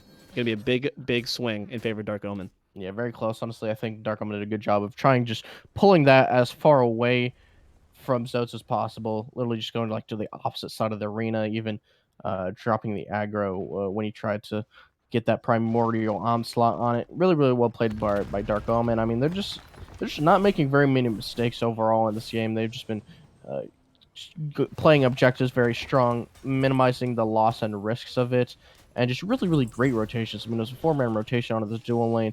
Killed members of the dual lane, got that Gold Fury, but now Inferno wants their revenge as we see Swagga picks up Tanktopss and akat, falling not long after to Fragnick. Great answer back by Inferno. Yeah, just a nice pincer movement there, making sure their target selection was on point. The boys of the dual lane gonna fall onto the support of Dark Omen, and Swagga to pick up sweep up Tanktopss there. Nicely done, not getting distracted. It seems that was Akat's intention to try to draw attention, maybe get some miscommunications going, but not gonna work. Another 2 kills picked up, and the kill count is even and just about the same as the gold count. Really just across the board here. Seeing a bit of level disparity here in the solo lane right now, as you're in quite a bit of puddles right now, my friend. You might want to be careful. Taking a decent amount of damage from this Yorm here. But yeah, overall, a really nice, even game here. Wild Inferno is doing a great job of correcting mistakes. I think that some of the sloppy executions of team fights that we've seen in game 1 are eliminated for this one. That's just what you want to see if you're a Wild Inferno fan. Yeah, absolutely. I mean, very negligible goal difference despite how Dark Omen had been running the objectives. They got the Pyromancer, they got the Gold Fury, but Inferno is just not letting up. And that's just the beauty of these godlike games. And I think I said the same thing in the last game is despite being, maybe being down, maybe not being quite as hot as the other team, they just don't back up. They play their strengths, they understand where they are, and they just go for them. And sometimes, at least to games like this, where Juan Inferno is very, very capable of running away with this one. And as we see, here's the rotation you were asking out of Tyraumatized into the mid lane. Ratmilk kind of low, has to ult out. A lot of damage being dropped by the Paolo, and the World Serpent is going to come in. Swagga going to pick up power right away. They're fighting right now in the tower, though, and still going to be doing some damage. You got to be careful. And in fact, the pirate ship is here now, not a serpent, sadly. Digit's going to fall to that, now just deciding where to place that drop down. Zoats going to take down akat right there, and it seems that you're just going to opt to go up and go right back down. Not going to be diving into 4 members right now of Wild Inferno. Pyromancer on the menu right now, going to be dropped, it seems, without a problem, without a care in the world by Wild Inferno, staking their claim to try to reassert dominance in this game, too.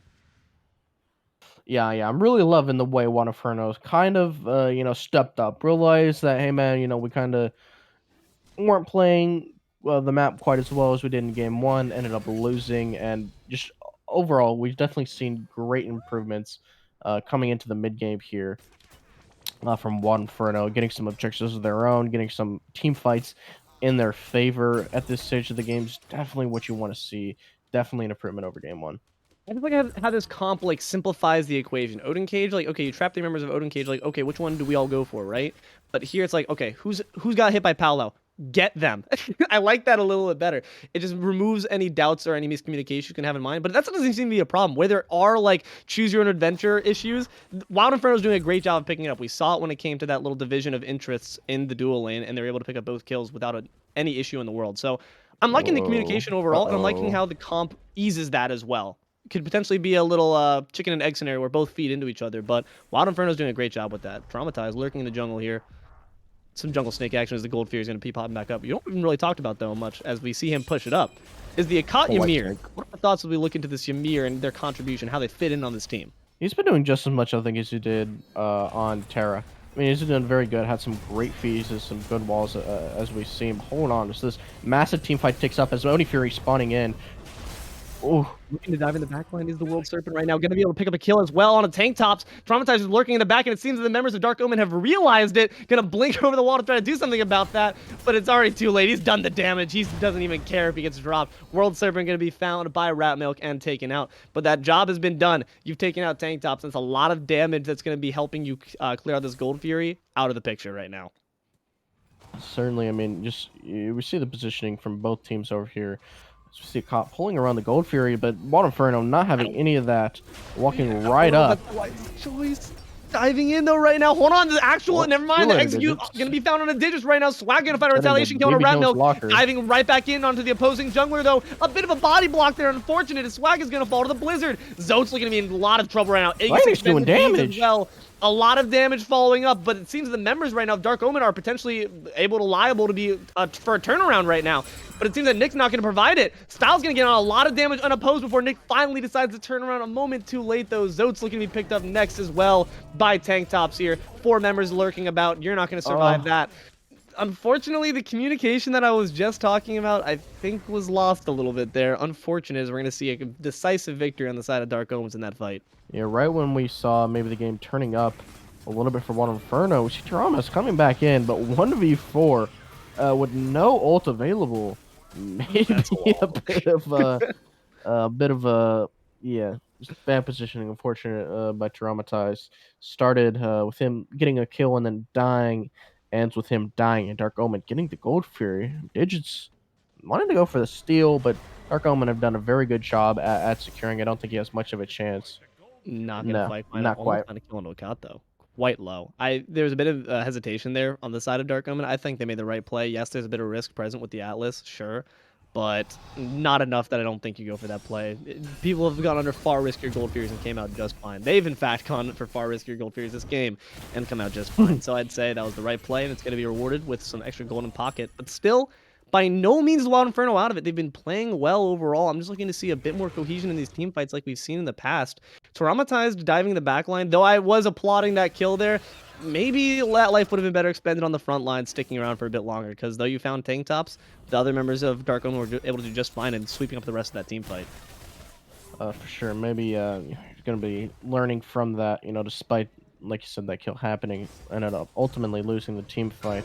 As we see, Dark Omen now ticking over to a couple thousand in the gold lead now, quite in favor of Dark Omen, but as you said, Wild Inferno nowhere nearly out of the picture. I think maybe some poor team fights can definitely be improved upon by Wild Inferno. Traumatized with absolutely no threat of dying with that World Serpent, but I'd say the same for Digits. He's able to sneak through that wall despite the big Atlas boy. Able to get through it, and now Dark Omen are in a great position for this Fire Giant. It's Fragnick going for the tier 2 instead of trying to defend, but STAILUS does back, so it would be a 4v4 now. Seems that With attention's Zoats joining in. switching though.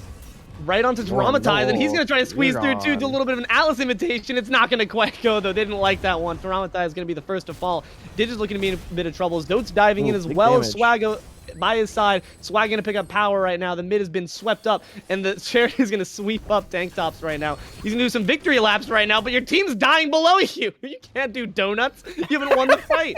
It seems that another member's been dropped right now. Akat gonna fall. Nick gonna be looking to be next, just doing a bit Oh, of no. another victory lap before driving That's right back not the down, but play. diving to your death. Unfortunate there. Swagga gonna fall. Okay. Fragnick going to Ooh, pick up here he Ratmilk is. there, have a glass for himself. STAILUS looking to be next on the menu. Everyone is in full offensive against this Ao Kuang, and there's no way he's gonna be able to survive this one. Double kill for Fragnick. And now, Lazarus said, Wild Inferno, don't count them out yet, because they won that team fight with the deicide. For Wild Inferno picking up the Fire Giant at 23 minutes in, they weren't happy with the state of the game, weren't happy with game number 1, and now they're coming back with a vengeance. They're going for this Fire Giant. This is their game now. They're getting the gold lead in their favor.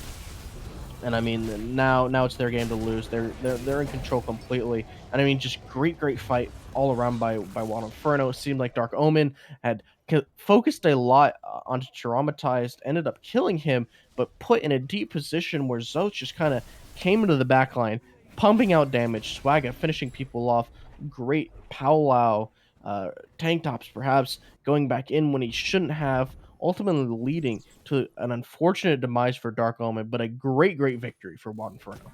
Absolutely. I just think the name of this game so far as when you're losing team fights has been hesitation. And for me, it wasn't even Tanktop's decision to go back in. It was when he decided to do it. He was in that air for a solid like 5-7 seconds. Like that was a long time to just watch below. You know, you get a nice bird's eye view of your teammates getting murked, but when you finish watching the show, you want to get out and so make sure you're safe. But no, trying to be a bit of the hero there and gonna pay for it with his life and also the Fire Giant on 5 members. And I do want to give credit to Nick there, setting up perfectly on a platter right now, a potential push down this dual lane side to look for the Phoenix right now. All 5 members Fire Gianted up right now, and looking to lead this charge is the Snake. But yeah, just unfortunate there. It seems that whenever there's just a hesitation on one side, a big loss ensues for that team that's just not quite getting the communication that they want. Ooh, we see Dark Omen positioning Zoats walled off, able to hop over as Tiamat, as we see this Primal Fury getting looked at by Dark Omen. Wild Inferno definitely in a position to try and contest it, but it's dropping fast. They're going to have to do something quickly. Tyraumatized hops in. Dark Omen get it. But at what cost? As akat falls to Zoats. Here comes the World Serpent putting the chase on. His team's a little bit far behind, but man, he's doing damage just by himself. Looks like Tanktopss getting cut off a little bit. Not looking good for him, but he has the ultimate. Able to go off. I don't think he goes back in this time. Not doing the donuts like we've seen.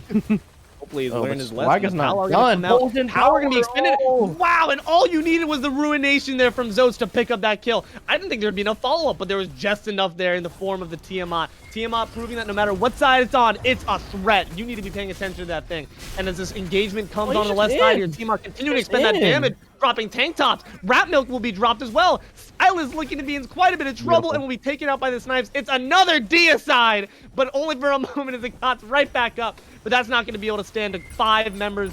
Fire Gianted up 4, I believe, of them. And that's going to be a win in the books for Wild Inferno. The comeback we were looking for has certainly another deicide right back on the menu. And that's going to be a victory for Wild Inferno to even it up. Oh, Tyraumatized. Oh, that's embarrassing. Once more. Nah, it's all right. It's worth it. They got it. You know, that's accolades. You know, he died to the fountain. He died to the Titan. You know, doesn't matter. They He's won keeping in up the the theme right there. I respect it. That's going to be a victory in the side of Wild Inferno to tie this one up. We will see you at the desk to talk about this interesting set that's coming up for a tie. I could get drunk off the lights of a city. Late night phone calls just to say you miss me, but you don't. No, you don't.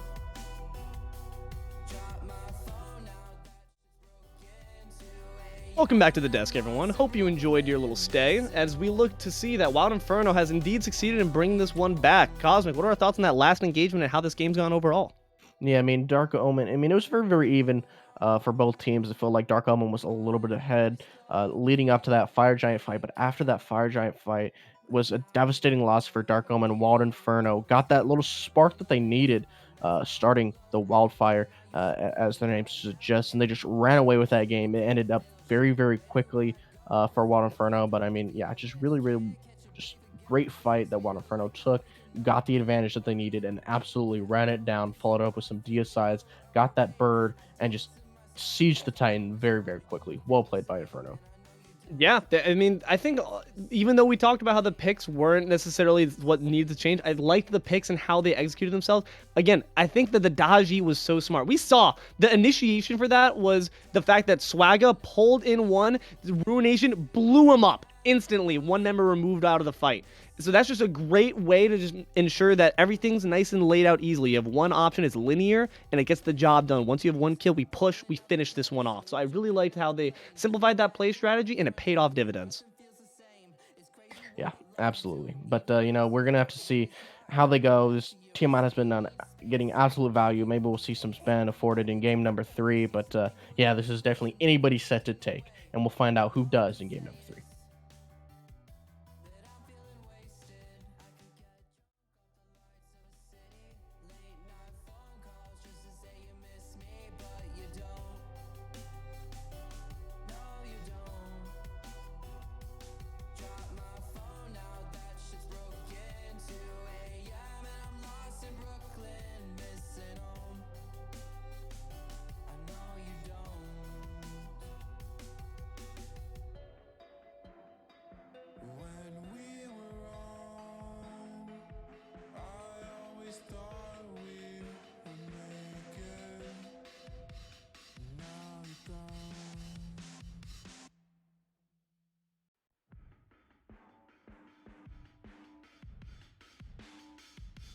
I could get drunk off the lights of a city, late night phone calls just to say you miss me, but you don't. No, you don't. Drop my phone now, that shit's broken. 2 a.m. and I'm lost in Brooklyn, missing home. I know you don't. When we were on, I'd always thought we would make it, but now you're gone. Baby, you're a ghost. I'm caught up in a landslide, mental on the low end. When I used to feel alive, now there's a hole in the city, can't feel shit. Where do I go? Cause I know you don't feel this. Can't catch a break for God's sakes. Feel like I'm waking up and I'm caught in a wake. Yeah, I know this is my funeral on parade. I did it to myself cause I always thought you would feel the same, and I know you don't. Drunk off the lights of a city, late night phone calls. Hello, everyone. Welcome on back. Hope you've been all right since we've been away. You're seeing here the Godlike Division game of the Smite Draft League regular season here. Bit of a change up here as we see Wild Inferno on the side of Chaos here. Meanwhile, Dark Omen on the side of Order. 1-1 right now. It's anyone's game to win. All the marbles on this one right here. Cosmic, how we feeling? I'm feeling like I want to see Tiamat in the batting phase because whoever gets first pick picks Tiamat, and their comp is just better. I mean, Tiamat has been an absolutely staple in both teams who have won in game number 1 and game number 2. So I think value and respect needs to be put onto that pick because I mean it's been absolutely insane. I think it's better than the Merlin. It's better than any other mid pick right now. And I mean mids are just so strong even after the nerfs. Book of Thoth still insane. Talented Destinies still super strong. Just yeah, I think Tiamat has been the absolute staple of the set so far. Yeah, I'm honestly with you on that 100%. I can't really even add much to it because yeah, Tiamat's just been providing so much work as far as CC damage and just also escapability. How many times do we see when they were playing there that that Zoats was able to escape on out of low health situations. And in game one as well, when we had power on it, there were so many times when it seemed like Tiamat was going to die. The survivability provided just by that god innately, and in his when you itemize it properly, is incredible. So doing a good job there to hope it would be a good job there to hopefully lock it out. But it seems like they're not going to opt to. It seems like we're just going to put it back up No, for no, no. Zoats to take instantly. See if we can run this one back. But the Maui lock in on the side of Dark Omen, gonna hopefully try to lock that one down. I don't know. What are our thoughts on that trade-off? I think I've said what I've said. I think Juan Inferno are better off already. Just immediately that god wins the draft.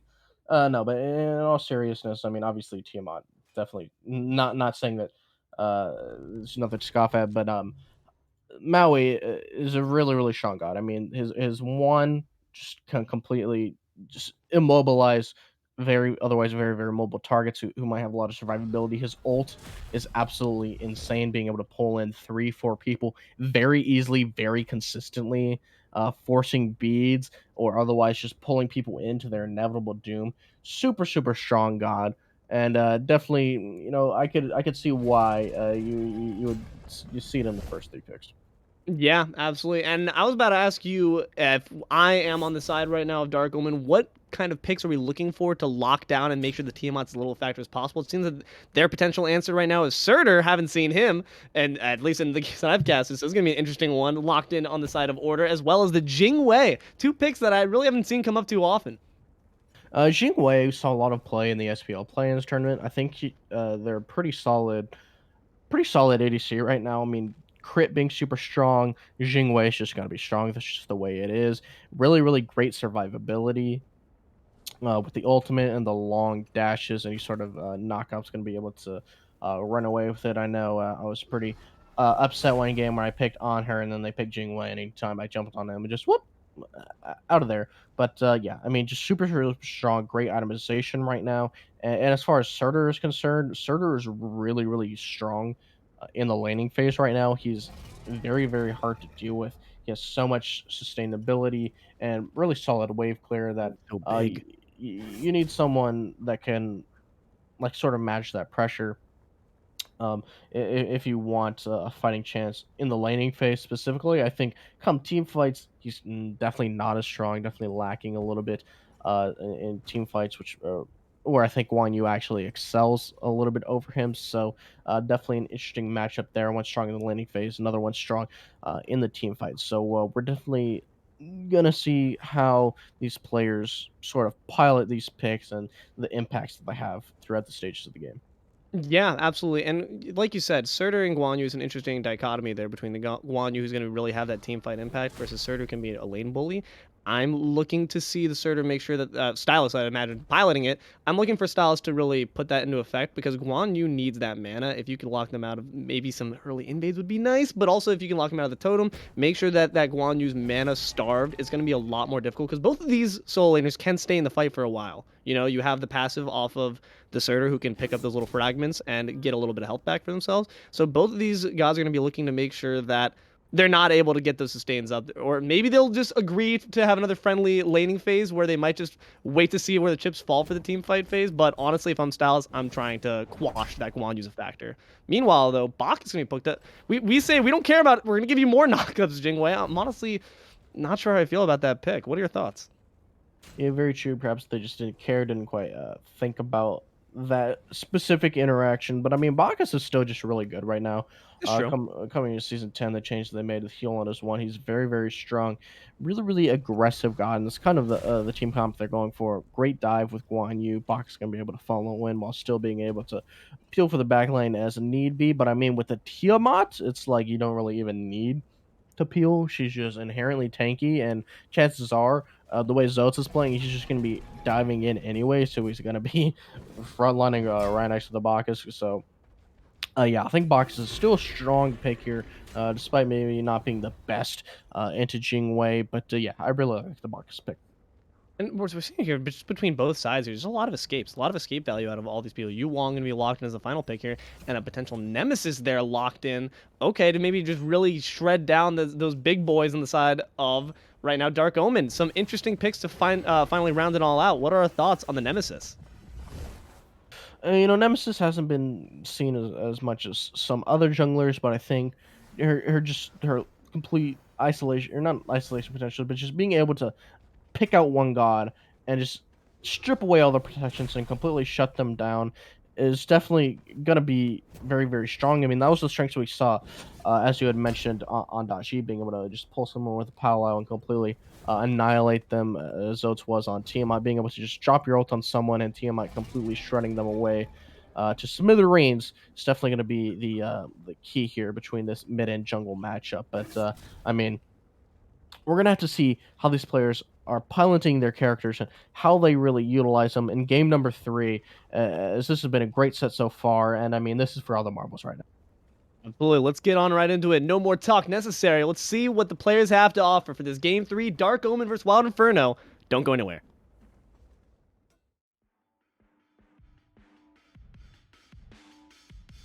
I could get drunk off the lights of a city. Late night phone calls just to say you miss me, but you don't. No, you don't. Drop my phone now, that shit's broken. 2 a.m. and I'm lost in Brooklyn, missing home. I know you don't. When we were on, I'd always thought we would make it, but now you're gone. Baby, you're a ghost. I'm caught up in a landslide, mental on the low end. When I used to feel alive, now there's a hole in the city, can't feel shit. Where do I go? 'Cause I know you don't feel this. Can't catch a break for God's sakes. Feel like I'm waking up and I'm caught in the wake. Yeah, I know this is my funeral on parade. I did it to myself 'cause I always thought you would feel the same, and I know you don't. Drunk off the lights of a city. Late night phone calls just to say you miss me, but you don't. No, you don't. Drop my phone now, that shit's broken. 2 a.m. and I'm lost in Brooklyn, missing home. I know you don't.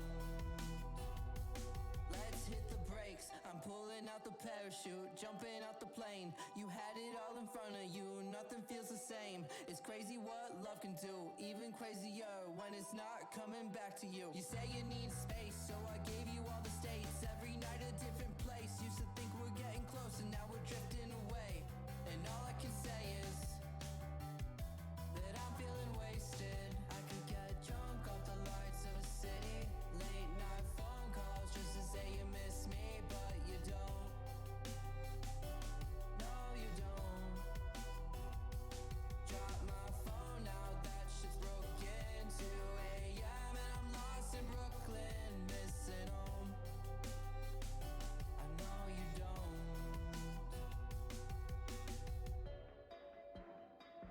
When we were on, I always thought we would make it. Now you're gone.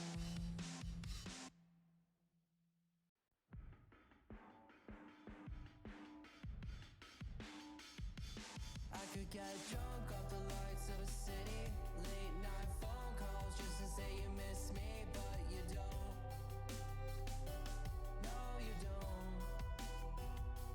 Drop my phone now, that shit's broken. 2 a.m. and I'm lost in Brooklyn, missing home. I know you don't.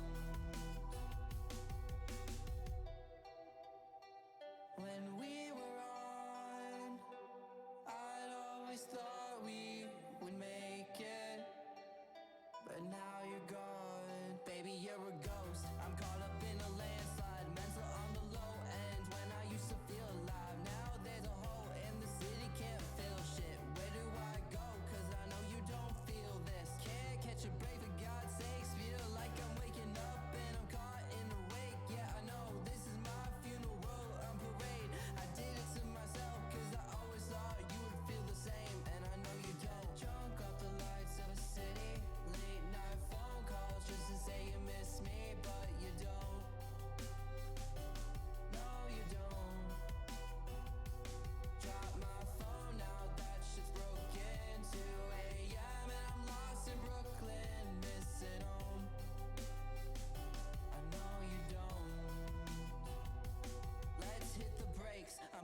out the parachute, jumping out the plane. You had it all in front of you, nothing feels the same. It's crazy what love can do, even crazier when it's not coming back to you. You say you need space, so I gave you all the states. Every night a different place. Used to think we're getting close, and now we're drifting away. And all I can say is that I'm feeling wasted. I could get drunk off the lights of a city. Late night phone calls just to say you miss me, but you don't. No, you don't. Drop my phone now, that shit's broken. 2 a.m. and I'm lost in Brooklyn, missing home. I know you don't.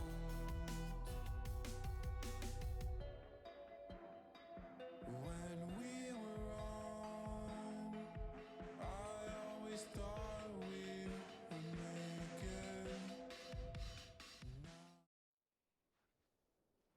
Hello everyone, welcome on back. Hope you've been alright since we last spoke. We are here, game 3 right now, Godlike Division Smite Draft League, you know the deal. Dark Omen right now versus Wild Inferno, looking both teams to scrap for the victory right now as we have this 1 versus 1 game scorecard right now. And Cosmic here, I'm Deelo, joined here by Cosmic. Cosmic, my friend, one thing that I've just thought of in the interim here is we look to see the comp between Dark Omen and Wild Inferno. An interesting little dichotomy in the kind of CC we're looking for here. When it comes to the jungle here, Ratmilk, the goal of Humbots obviously is to disperse, whereas the goal of a Maui is to kind of clump everyone together with the landfall. So what are our thoughts on how it's going to play out maybe, and what kind of strategies Dark Omen will need to employ when it comes to the team fight phase with this kind of comp? I don't think they necessarily like hurt each other, to say the least. I think, in fact, they work just fine together. You know, pulling 3 people into a Fear No Evil, I mean, that's just a one-team fight. At the very least, akat's going to be able to get beads with a landfall, and I mean, that's just going to be an absolute death sentence if you have no beads and you're fighting a monkey with Fear No Evil. But Swagga getting active early. This is what we love to see here. Tanktopss dropping down low. Oh, the tower dive. Oh, but the shell. Beautiful shell right there to actually save and deny that gank. And it seems that we have with both members of Wild Inferno push it all the way up. Ratmilk coming in and makes a claim for himself. Decent amount of damage pushed onto Nick right there. Belly Flop gonna actually displace that a bit. Dark Omen once again on the retreat here. Everyone looking a bit worse for wear right now. Swagga gonna have to retreat on back, it seems. And it does look like, in fact, that no one's going to really be winning out on this one. You know, on the solo side here, a bit of damage dropped from the Tyraumatized. STAILUS gonna eat a tower shot, getting a bit too overzealous there. And no kill's gonna be dropped here. I like the early aggression, but nothing gonna quite come from it. Yeah, not quite. Definitely quite the skirmish that we had pre 2 minutes. Yeah, like you said, nothing quite coming from it. Looks like Wild Inferno will secure that little shield buff, but other than that, no one dies. And yeah, both junglers just walking away. But ooh, Swagga going on a Ratmilk a little bit. Ratmilk, He can walk me and spank by the floor your way back, man. Just gonna take some extra damage from that. Oh, there we go. It seems, yeah, and that's what's gonna be happening here, though, man. And of course, Bach is relying on that for engage. If you're hitting Tanktopss, if you're solo belly flopping Tanktopss, which I'd hope they wouldn't be, given that's the case, but every single time, as long as that dash is off cooldown, Tanktopss is using that to escape out of the situation and just launch arrows into you from afar.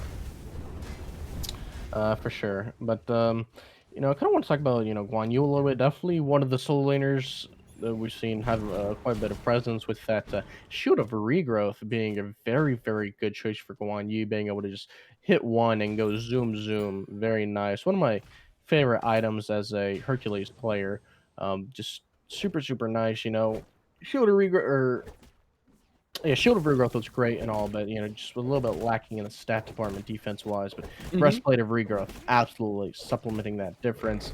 He still is able to go into the Breastplate, but I imagine we're going to see a Regrowth here. See, just getting pulled under, despite akat being a little bit worse for wear.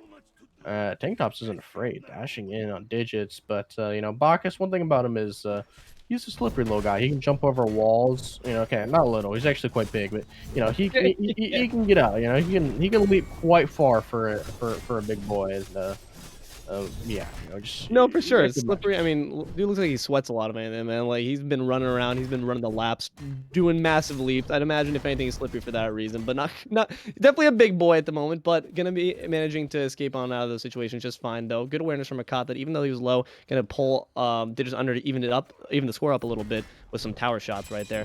And it seems that the story here is what we talked about in the picks section. STAILUS bullying Tyraumatized, keeping that man's under that tower. I love this. This is what you want to do. Eliminate the Guan Yu's factor if you can. But right now they're trying to eliminate Zoats as well. The threat that we were talking about so much in the picks and bans phase is being left free reign at the moment. Unfortunately, not going to be dropped there. Tyraumatized Oh might be a my different story. God. Blink there from Swagga. Ult dropped onto him, but Tyraumatized has retreated a bit too far back. The communication not really quite there. STAILUS going to live with just a fine amount of HP right there, and that's going to be an ult expended and a bit of time wasted, unfortunately, by the jungle on the side Yeah. of Inferno. He's very healthy and at no risk because he still has that ult available. Might be forced to use it. Yeah, we see it come out. Cavalry charge uses well, but he's going back in. Tyr's low. He might just Right on die. his head. Oh, beautiful So dash. that was Well excellent. timed.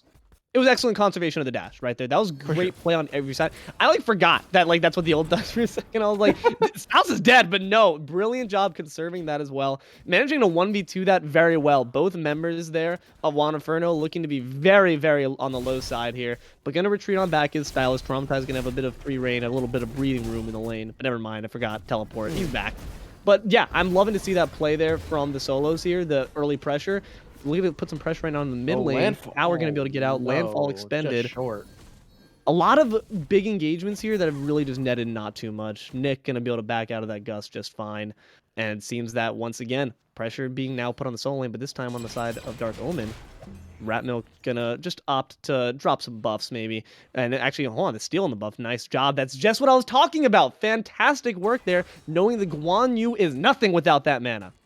For sure, definitely. That's the way you shut down Guan Yu, is preventing his mana, but we might see a change of the scoreboard. But nope, Jingwei is Jingwei at the end of the day, going to be able to ult on out of there in any sense of danger, dropping to critically low HP, but doesn't quite matter. 6 minutes in, scoreboard still 0-0. Quite a difference from what we've seen in game number 2, as both teams, or game 1 and 2, as both teams have gone active very early on. Well, it's not even for a lack of activity, you know? Like, there are ganks For happening, but it's sure. like we Yeah, talked about. no. It's a prevalence of escapability is what the thing is here. Yes. You know, we had STAILUS easily able to use that ult to back Yeah. out. Ratmilk, of course, with the leap. Yuang with the Pearl Dragon. Everyone has got a potential to just get out of a situation. You have your get out of jail free card, and everyone's making sure to use it as much as you can. And see, like, we're gonna see here probably another engagement here. But hold on, with more people diving into this, could be something. No, wisely deciding to opt out. They're just looking to maybe start something up. Your Zoats has left you, my friend. You might want to back on out of that situation. Pulled in, but no threat really going to keep him around. Once again, another little bit of scrapping, but nothing going to quite come of it. Seems to be the story of this early game. Yeah, it seems like, despite the best efforts of both teams, trying to put that pressure on, and as you said, just escapability. Jing Wei ult, Jing Wei dash going super far with the addition of her own updraft. And of course, the Yu Hong, but oh, you're not getting out of this one. I'm sorry, my friend. Run all you want, heal up all you want. Okay, I was okay, about to say, okay, hold on, I okay, gotta okay. pass him I down. just That cast was almost cursed being at that. clutch. A big amount of CC drop there. That's going to Oh, eliminate the Swagga's shield not there. good But either. Swagga looking to be still pretty healthy. Could potentially take down STAILUS. You can see him looping around there for those fragments. Not Ooh. going to be enough. Swagga going to pick up the kill, but get dropped and turned by Ratmilk. You can see STAILUS, if you thought maybe running around in a bit of an odd pattern, probably trying to pick up those fragments as desperately as possible as soon as they fell off his body to maintain the amount of health, but not going to be enough. 2 kills on the board right now for Omen, 1 for Inferno. We finally see the curse broken. Dark Omen picking up the first blood, supplemented by another.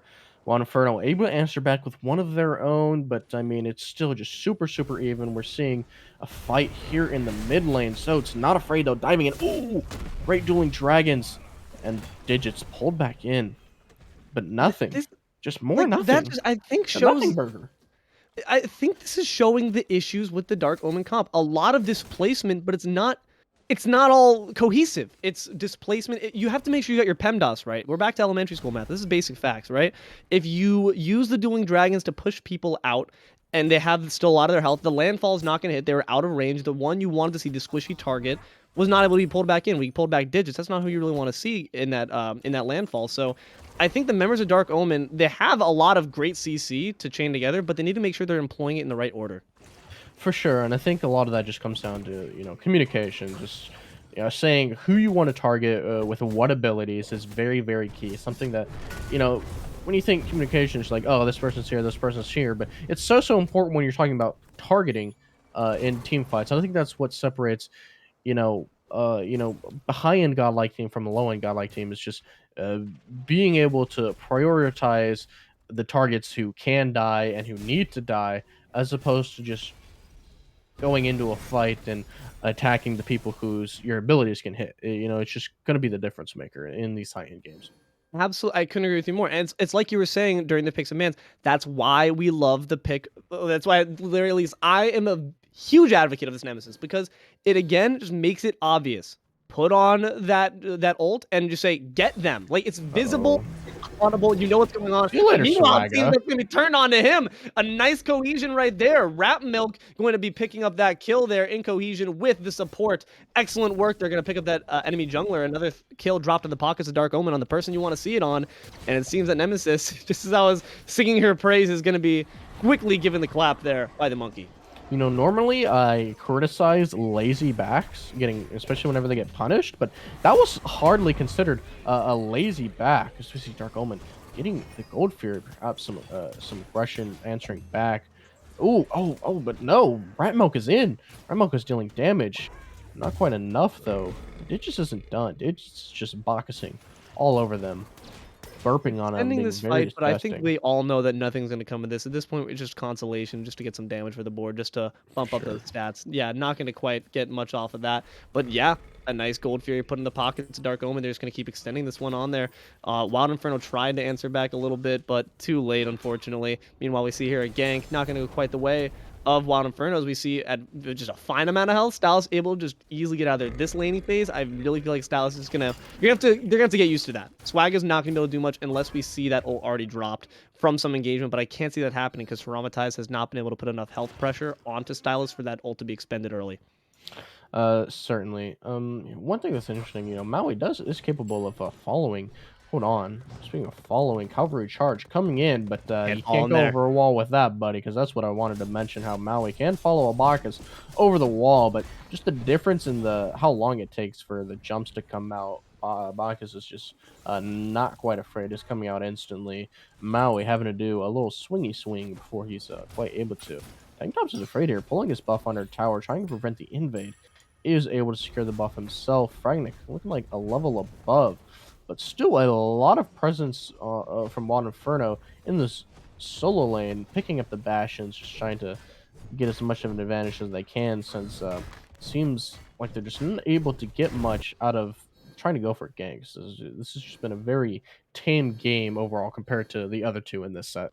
I don't know, it's pressure, but there's no bite behind the bark right now. Swag is there, and honestly, a bit of a drain, if anything, for Traumatized. You don't want your junglers sticking around splitting waves with you at this stage in the game, especially Guan Yu, who needs that goal to be present later in those fights. So Swag has got to make sure to make something happen on his own without really draining from his other teammates there. So unfortunate there. Once again, another nothing burger. We're seeing quite a few of those, but some damage going on in the mid lane. What we wanted to see happen when this Tiamat got picked is we needed to see to have a chance on this one. I want to see Dark Omen like stomping that Tiamat, but honestly, that hasn't really come into play too much, but they're still doing really well. So we might be eating our words a little bit there, but I still do feel like we're looking to Zoats, if you're a member of Wild Inferno, to be that playmaker when it comes to those late game team fights. So you got to make sure you're propping them up, and if you're members of Dark Omen, you got to be bringing them down. Yeah, if you're a mid laner right now and you're 0-0-0, you're not upset, because you're not dying, you're not feeding, you're still capable of bringing on the hurt in the late game. Speaking of the hurt, Tanktopss dropping tremendously low landfall, not able to find anyone, unfortunately, but the fight is not over yet. If I'm not wrong, I believe he's able to actually dash out due to the belly flop. And in fact, Digits there, speaking of the belly flop, going to be able to pick up the kill onto this opposing support. Akat will fall, pushing a bit into the tower. Some low health members of Dark Omen to potentially pick up, but not going to be enough. In fact, Digits looking to be a bit low health themselves. Rude off Both the the mark. mid lane and the carry are going to be able to successfully defend this tower right now. But, you know, the support, not the worst drop to have if you remember right now of Wild Inferno. You're not too upset about that. Decent amount of damage there, potentially from the dueling dragons. I don't think he even landed, though. Once again, we're seeing that dash out is going to be successful, but this blink engage from Swagga going to be successful as well.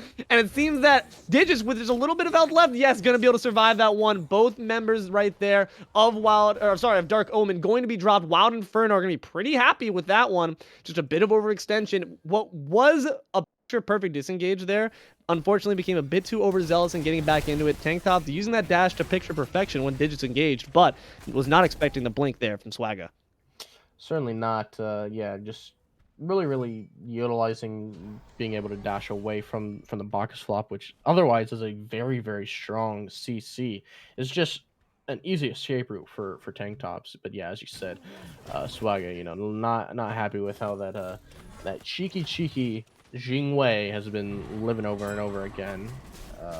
Drops him, but here we see a fight on the Oni Fury. We see the ultimate dropped onto a cot. Oh my gosh. The lockdown right there from everyone. It's just looking to be very worse for wear right now, but they're not going to be able to lock it out. Oh, wait, hold on. Ratmilk was able to get in the back line right there, threatening Fragnick right now. The Fear No Evil has been dropped right now, so not bearing any potency at the moment, but still able to get the kill on the Nick. And it seems that Swag is ignoring him. The Guan Yu cavalry charge is out right now. A lot of damage. Ratmilk will be taken down in turn, but it seems like Tanktopss is trying to put up what damage he can. Power, another kill. Swagga is dropped. Tyraumatized looking to be next right now. Tanktopss is trying to lay what basic they can. Aegising out of that. The conviction heal is not going to be quite enough to save Tyraumatized. No abilities off cooldown. Tyraumatized is dropped. A convincing fight there taken. 3 members dropped off Wild Inferno. Dark Omen are back in it. Dude, I thought that was looking really good for Wild Inferno, but you know, Fragnick just got under the back line, killed Digits, killed Fragnick as soon as he came out of his ult, ultimately dies, but puts his team in a great spot, finishes more members of the team off. Tyraumatized drops slowly after, as well as Swagga from Power with his dueling dragons, able to pick up that Gold Fury for themselves, the Oni Fury rather. And yeah, just great team fight. Ooh, we see a bit of a cheeky pull from akat, but you know that geometry there not necessarily pulling him into the best position that you could have asked for. Just gonna walk away from this one as of now, but Swagga coming in might extend this fight a little bit longer. And yep, once again, Jingwei longer, man. It's a longer dash. You're gonna be seeing the whole time. Another ult dropped right back on the back of Akat by the Nemesis. Gonna be shredding him down as they work their way under the tower. Still a decent amount, but Tanktopss is trying to defend their support the best they can. Bach is the only one still focusing on Akat. That's not gonna be enough damage. Gonna have to back on out while still eating some basics right there from the carry. Another nothing burger. The snipes were out, but not there. Looking to see and engage. The dash hasn't been expended. It's still in the back pocket. Wisely there from Tanktopss. Gonna opt to retreat on back. I think that's the best move. You don't want to really be taking on that 2v1. Yeah, I think on the other side, Dark Omen able to get the Pyromancer, while Inferno was very just concerned, perhaps committing a little bit too much on the left side, which ultimately resulted in absolutely nothing, unfortunately, for them. But yeah, Dark Omen sneaking ahead of this game, which has been almost dead even for so long. Just both teams not quite able to do very much. Now approaching a 4,000 gold difference in favor of Dark Omen. I want to talk about, you mentioned yourself when we were calling attention to the Guan Yu and their fights. You called attention to the fact that the following ability, right? And Guan Yu is not able to follow a lot of these opposing gods when they enter either ult or leaps. You know, if they're scrapping the jungle right there, a leap from Humbots over a wall, a leap from Maui over a wall, sailing into the air from the Pearl Dragon onto the Yuang, the ult from the ult from the Surtur. All these can just really negate that massive team fight ult as a factor. And we saw it happen. Tyraumatized went into the cavalry charge, did not get nearly as much done as you'd want, and just got dropped in turn. So that's going to be a big issue, especially when it comes to fighting in the jungle where there's a lot of geometry to leap around over, especially when it comes to a potential landfall that could really just block off all you want to do. You're going to have to make sure you're using that wisely. Yeah, absolutely. One thing I've been wanting to mention, I've been trying to mention a lot of times, but something like this has been happening. Swagga beating. Oh, not quite enough. Oh, but he makes it. But Oh, the leap over the over, you're not wall. safe, man. That's Dude, look at that. Like, they want to be in the jungle right now because the members of Wild Inferno have to obey the geometry, whereas Dark Omen knows no bounds. They say walls are meant to be leapt over. Big ult right there coming from STAILUS onto the back end of Fragnick. And we see that the jungler is also on him at the moment. STAILUS going to pick up that kill. Ratmilk to assist. STAILUS is going to be a bit low right now with 2 healthy members right now. Wild Inferno dive on him, but they're going to let him get away. Unfortunate there. And it seems that the push is going to continue. Primordial Onslaught not going to be doing too much at the moment. Tiamat in an uncharacteristic display of somewhat low damage there, unfortunately. Ruination going to miss as well. Dark Omen once again happy with this 9 kills to the 6 of the Wild Inferno at the moment. Yeah, you know, in picks and bans, I had put so much emphasis and value on this Tiamat pick, but unfortunately, it's a little bit lacking in game number 3. You know, maybe coming into late game, Zoats is going to be putting off a lot more damage. But I mean, we saw both mid laners completely owning on this pick, and now it's just not doing a ton. Maybe it had more to do with who Tiamat was around, you know, the jungler lockdown capability.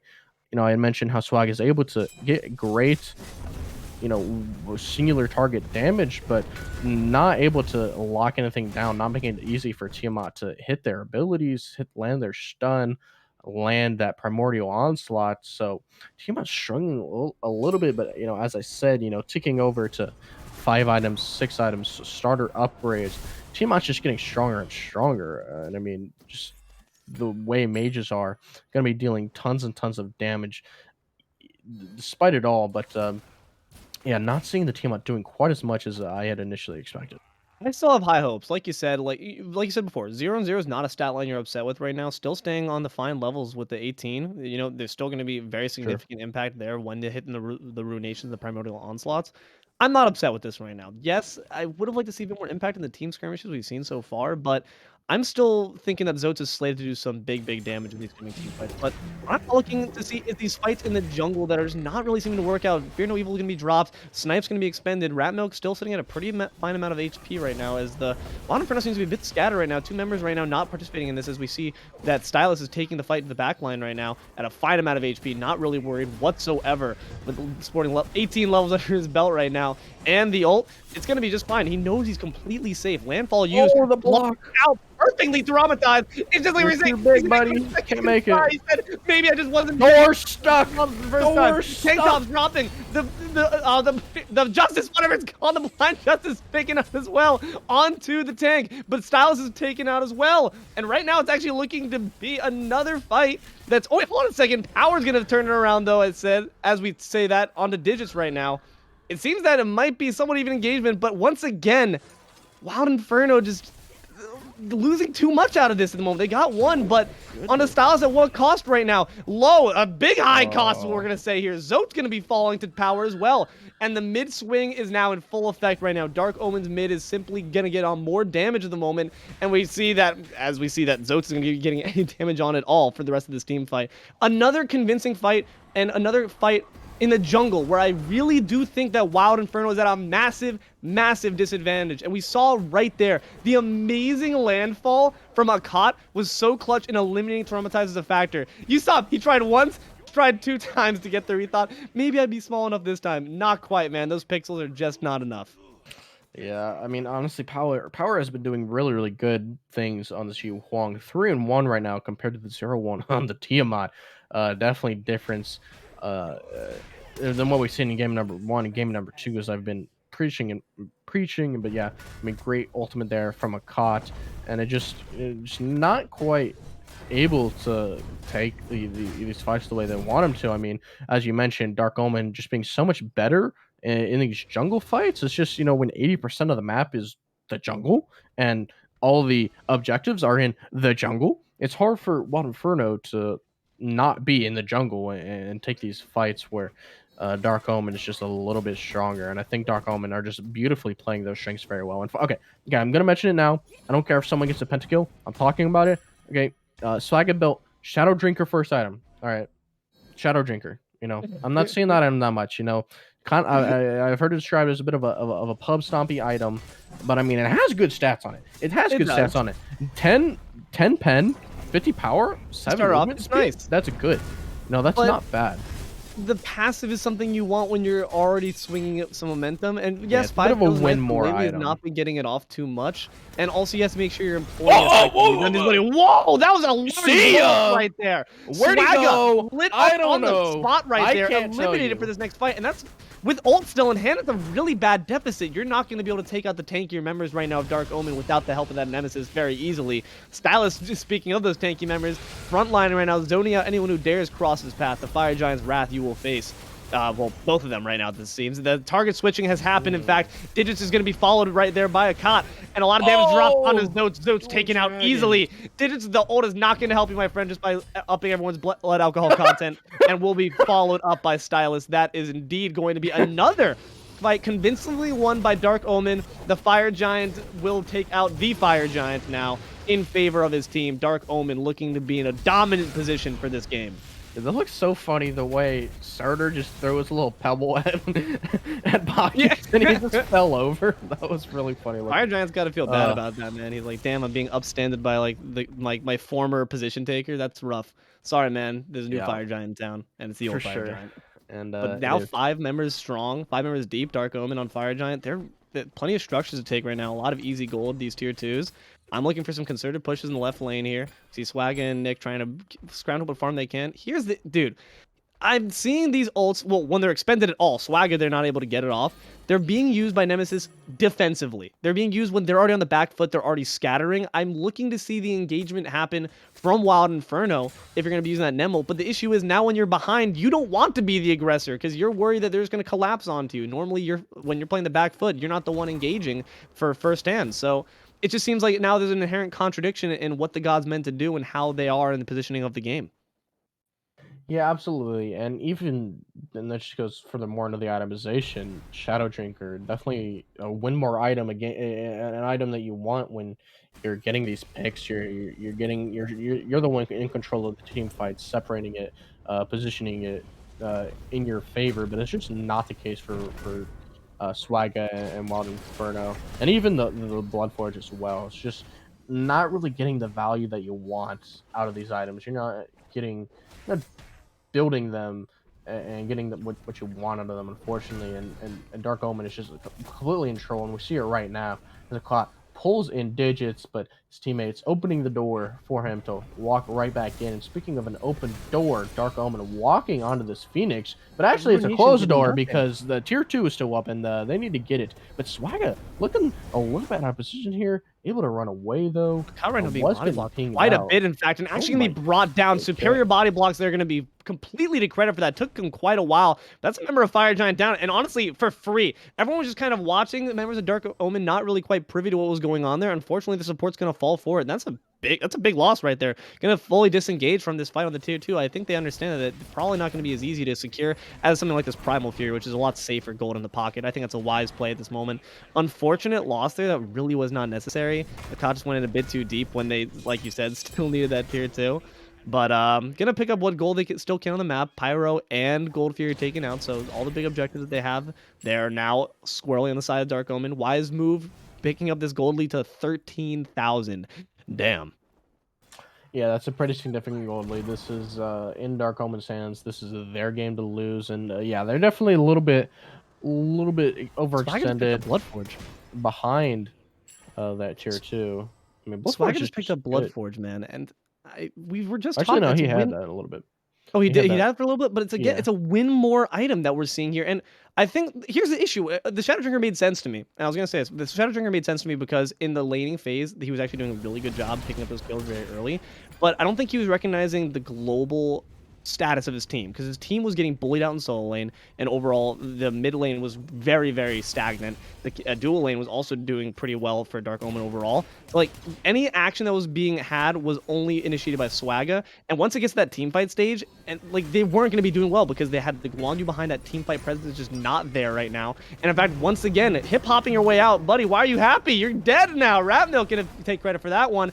A big engage in the mid lane here right now. Nice shielding there from the Shell though. Gonna be able to, or from the Phantom Shell, gonna be able to preserve what members of Wild Inferno they can. Seems like the Phoenix will fall, but they might not be able to pick up more. Low health is akat right now. We're actually gonna try to rotate on over. Passing over that Sentry Ward though. They know where you are at the very least. but gonna disengage wisely, I think. Take what little they can, which is that mid Phoenix. Definitely no slouch when it comes to what you want to pick up there with these Fire Giant pushes, and prep up for the next engage onto this Fire Giant that just spawned in. Yeah, very, very great timing from Dark Omen. Just the macro play from Dark Omen has been the shining light, you know. Despite in parts of the game where it was a little stagnant, not quite able to get kills, they've just been everywhere that they needed to be, especially Ratmilk, just engaging in all the engages and being there to counter engage every single time it needs to be, and not even just in the game, in this game, in game number 1 and even game number 2 as well. Just really, really incredible understanding and game sense by Dark Omen, and ultimately think that's why uh, they've come out on top a little bit here. Yeah, the comp hasn't been able to do quite what they wanted on the set of Wild Inferno. I mean, Bacchus Flop being, you know, one of the Knockup normally being one of the strongest CCs in the game, are arguably the best CC in the game, turning into a free escape by Tanktopss, who literally, if Tanktopss was any other character, would have been dead in every single one of those situations. Yeah. It's just a little bit, just these minor things that just all add up into what is now like a 12,000 gold leader or something insane in favor of Dark Omen, and now Wild Inferno's on the back burner here, and just it's gonna take a grave mistake from Dark Omen in order for Wild Inferno to win this one. Well, but look at the crit there from the digits. The damage on the digits right there is insane right there. Nick gonna have to retreat on back, half health at the moment already. And it seems that the engage will come in from Ratmilk. Gonna pick up Swagga once again. You're not drinking any shadows or blooding any forges, my friend, when you're back in the fountain right there. Pulled back in is Tyraumatized. Gonna have to expend that defensively. Landfall there. And Nick's gonna have to just up and down right there to escape out of the potential damage coming his way. Looks like an engage onto the Titan is what's in their future, as Dark Omen looking to push this right now. Power gonna take out the carry. Nick is down out of this one. Big drop of the meteor, but right in the fountain. You're not gonna be killing anyone that way. Gonna try to keep them there though, at the very least.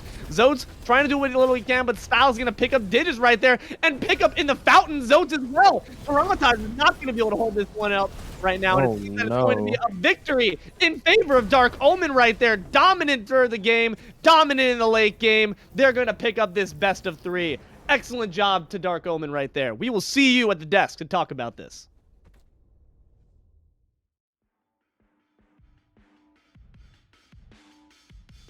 I could get drunk off the lights of a city. Late night phone calls just to say you miss me, but you don't. No, you don't. Drop my phone now, that shit's broken. Welcome back, everyone. If you were just watching as I was and as Cosmic was, you just saw a decisive victory picked up there to take the win, the match for Dark Omen right there. What are our thoughts, Cosmic, as we look at the stat board? I mean, the numbers speak for themselves. Ratmilk 11-1, completely insane. Tanktopss 3-1, just great KDs all around. So much damage from power. I mean, he didn't care what I thought about them not picking Tiamat. I mean, he completely was better off so much more than Zoats on the Tiamat, despite the incredible performance that he gave in game 2 and just how impactful Tiamat has been #1. He didn't care about what I thought. He said, I'm just going to pick the guys I want to play. We don't care about your stupid freaking Tiamat, okay? And he absolutely ran away with this game. I mean, just great play overall from Dark Omen. Just great drafting, great macro play. I mean, this is what we come to Godlike to see. We come to Godlike to see high level gameplay, high level at all stages, in the beginning stage, in the ending, in these Fire Giant fights, in the drafting. Beautifully played. I mean, this is Smite. This is indeed Smite. You are not watching any other MOBA, to confirm. Thank you, Cosmic. No, absolutely. They played their comp to perfection. And I think that they had an idea there on the side of Wild Inferno with their comp, but they weren't able to execute it once they started to slip behind. Things rapidly started to fall apart there. Nick on that ROM, able to put up some solid numbers, but really not able to get any big team fights going. I just don't think the lockdown was there. And that's what Tiamat's supposed to be there for, those ruinations, those knockups to displace, to make sure that people are set up on a silver platter for your teammates to really just stomp on. They just didn't have it. Those jungle engagements would fall apart so quickly, and it would scatter off into several little small skirmishes where the members of Dark Omen were able to simply spell doom for any member of Wild Inferno to step to them. Yeah, absolutely. Tough break for Wild Inferno, despite the great game that they played in number two, in game number two, and how it had kind of been more even in the early and mid game. But Dark Omen take this set in a 2-1 fashion. Excuse me, and but this isn't the end of them. We've got plenty more to see from both teams this season, and I expect great things from both teams. I mean, absolutely incredible performance by Dark Omen. Great, well-deserved victory.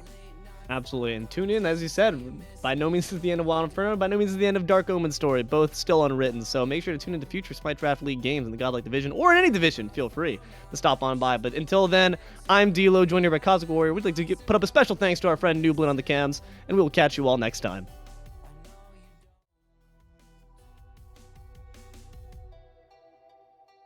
When we were on, I'd always thought we would make it, but now you're gone. Baby, you're a ghost. I'm caught up in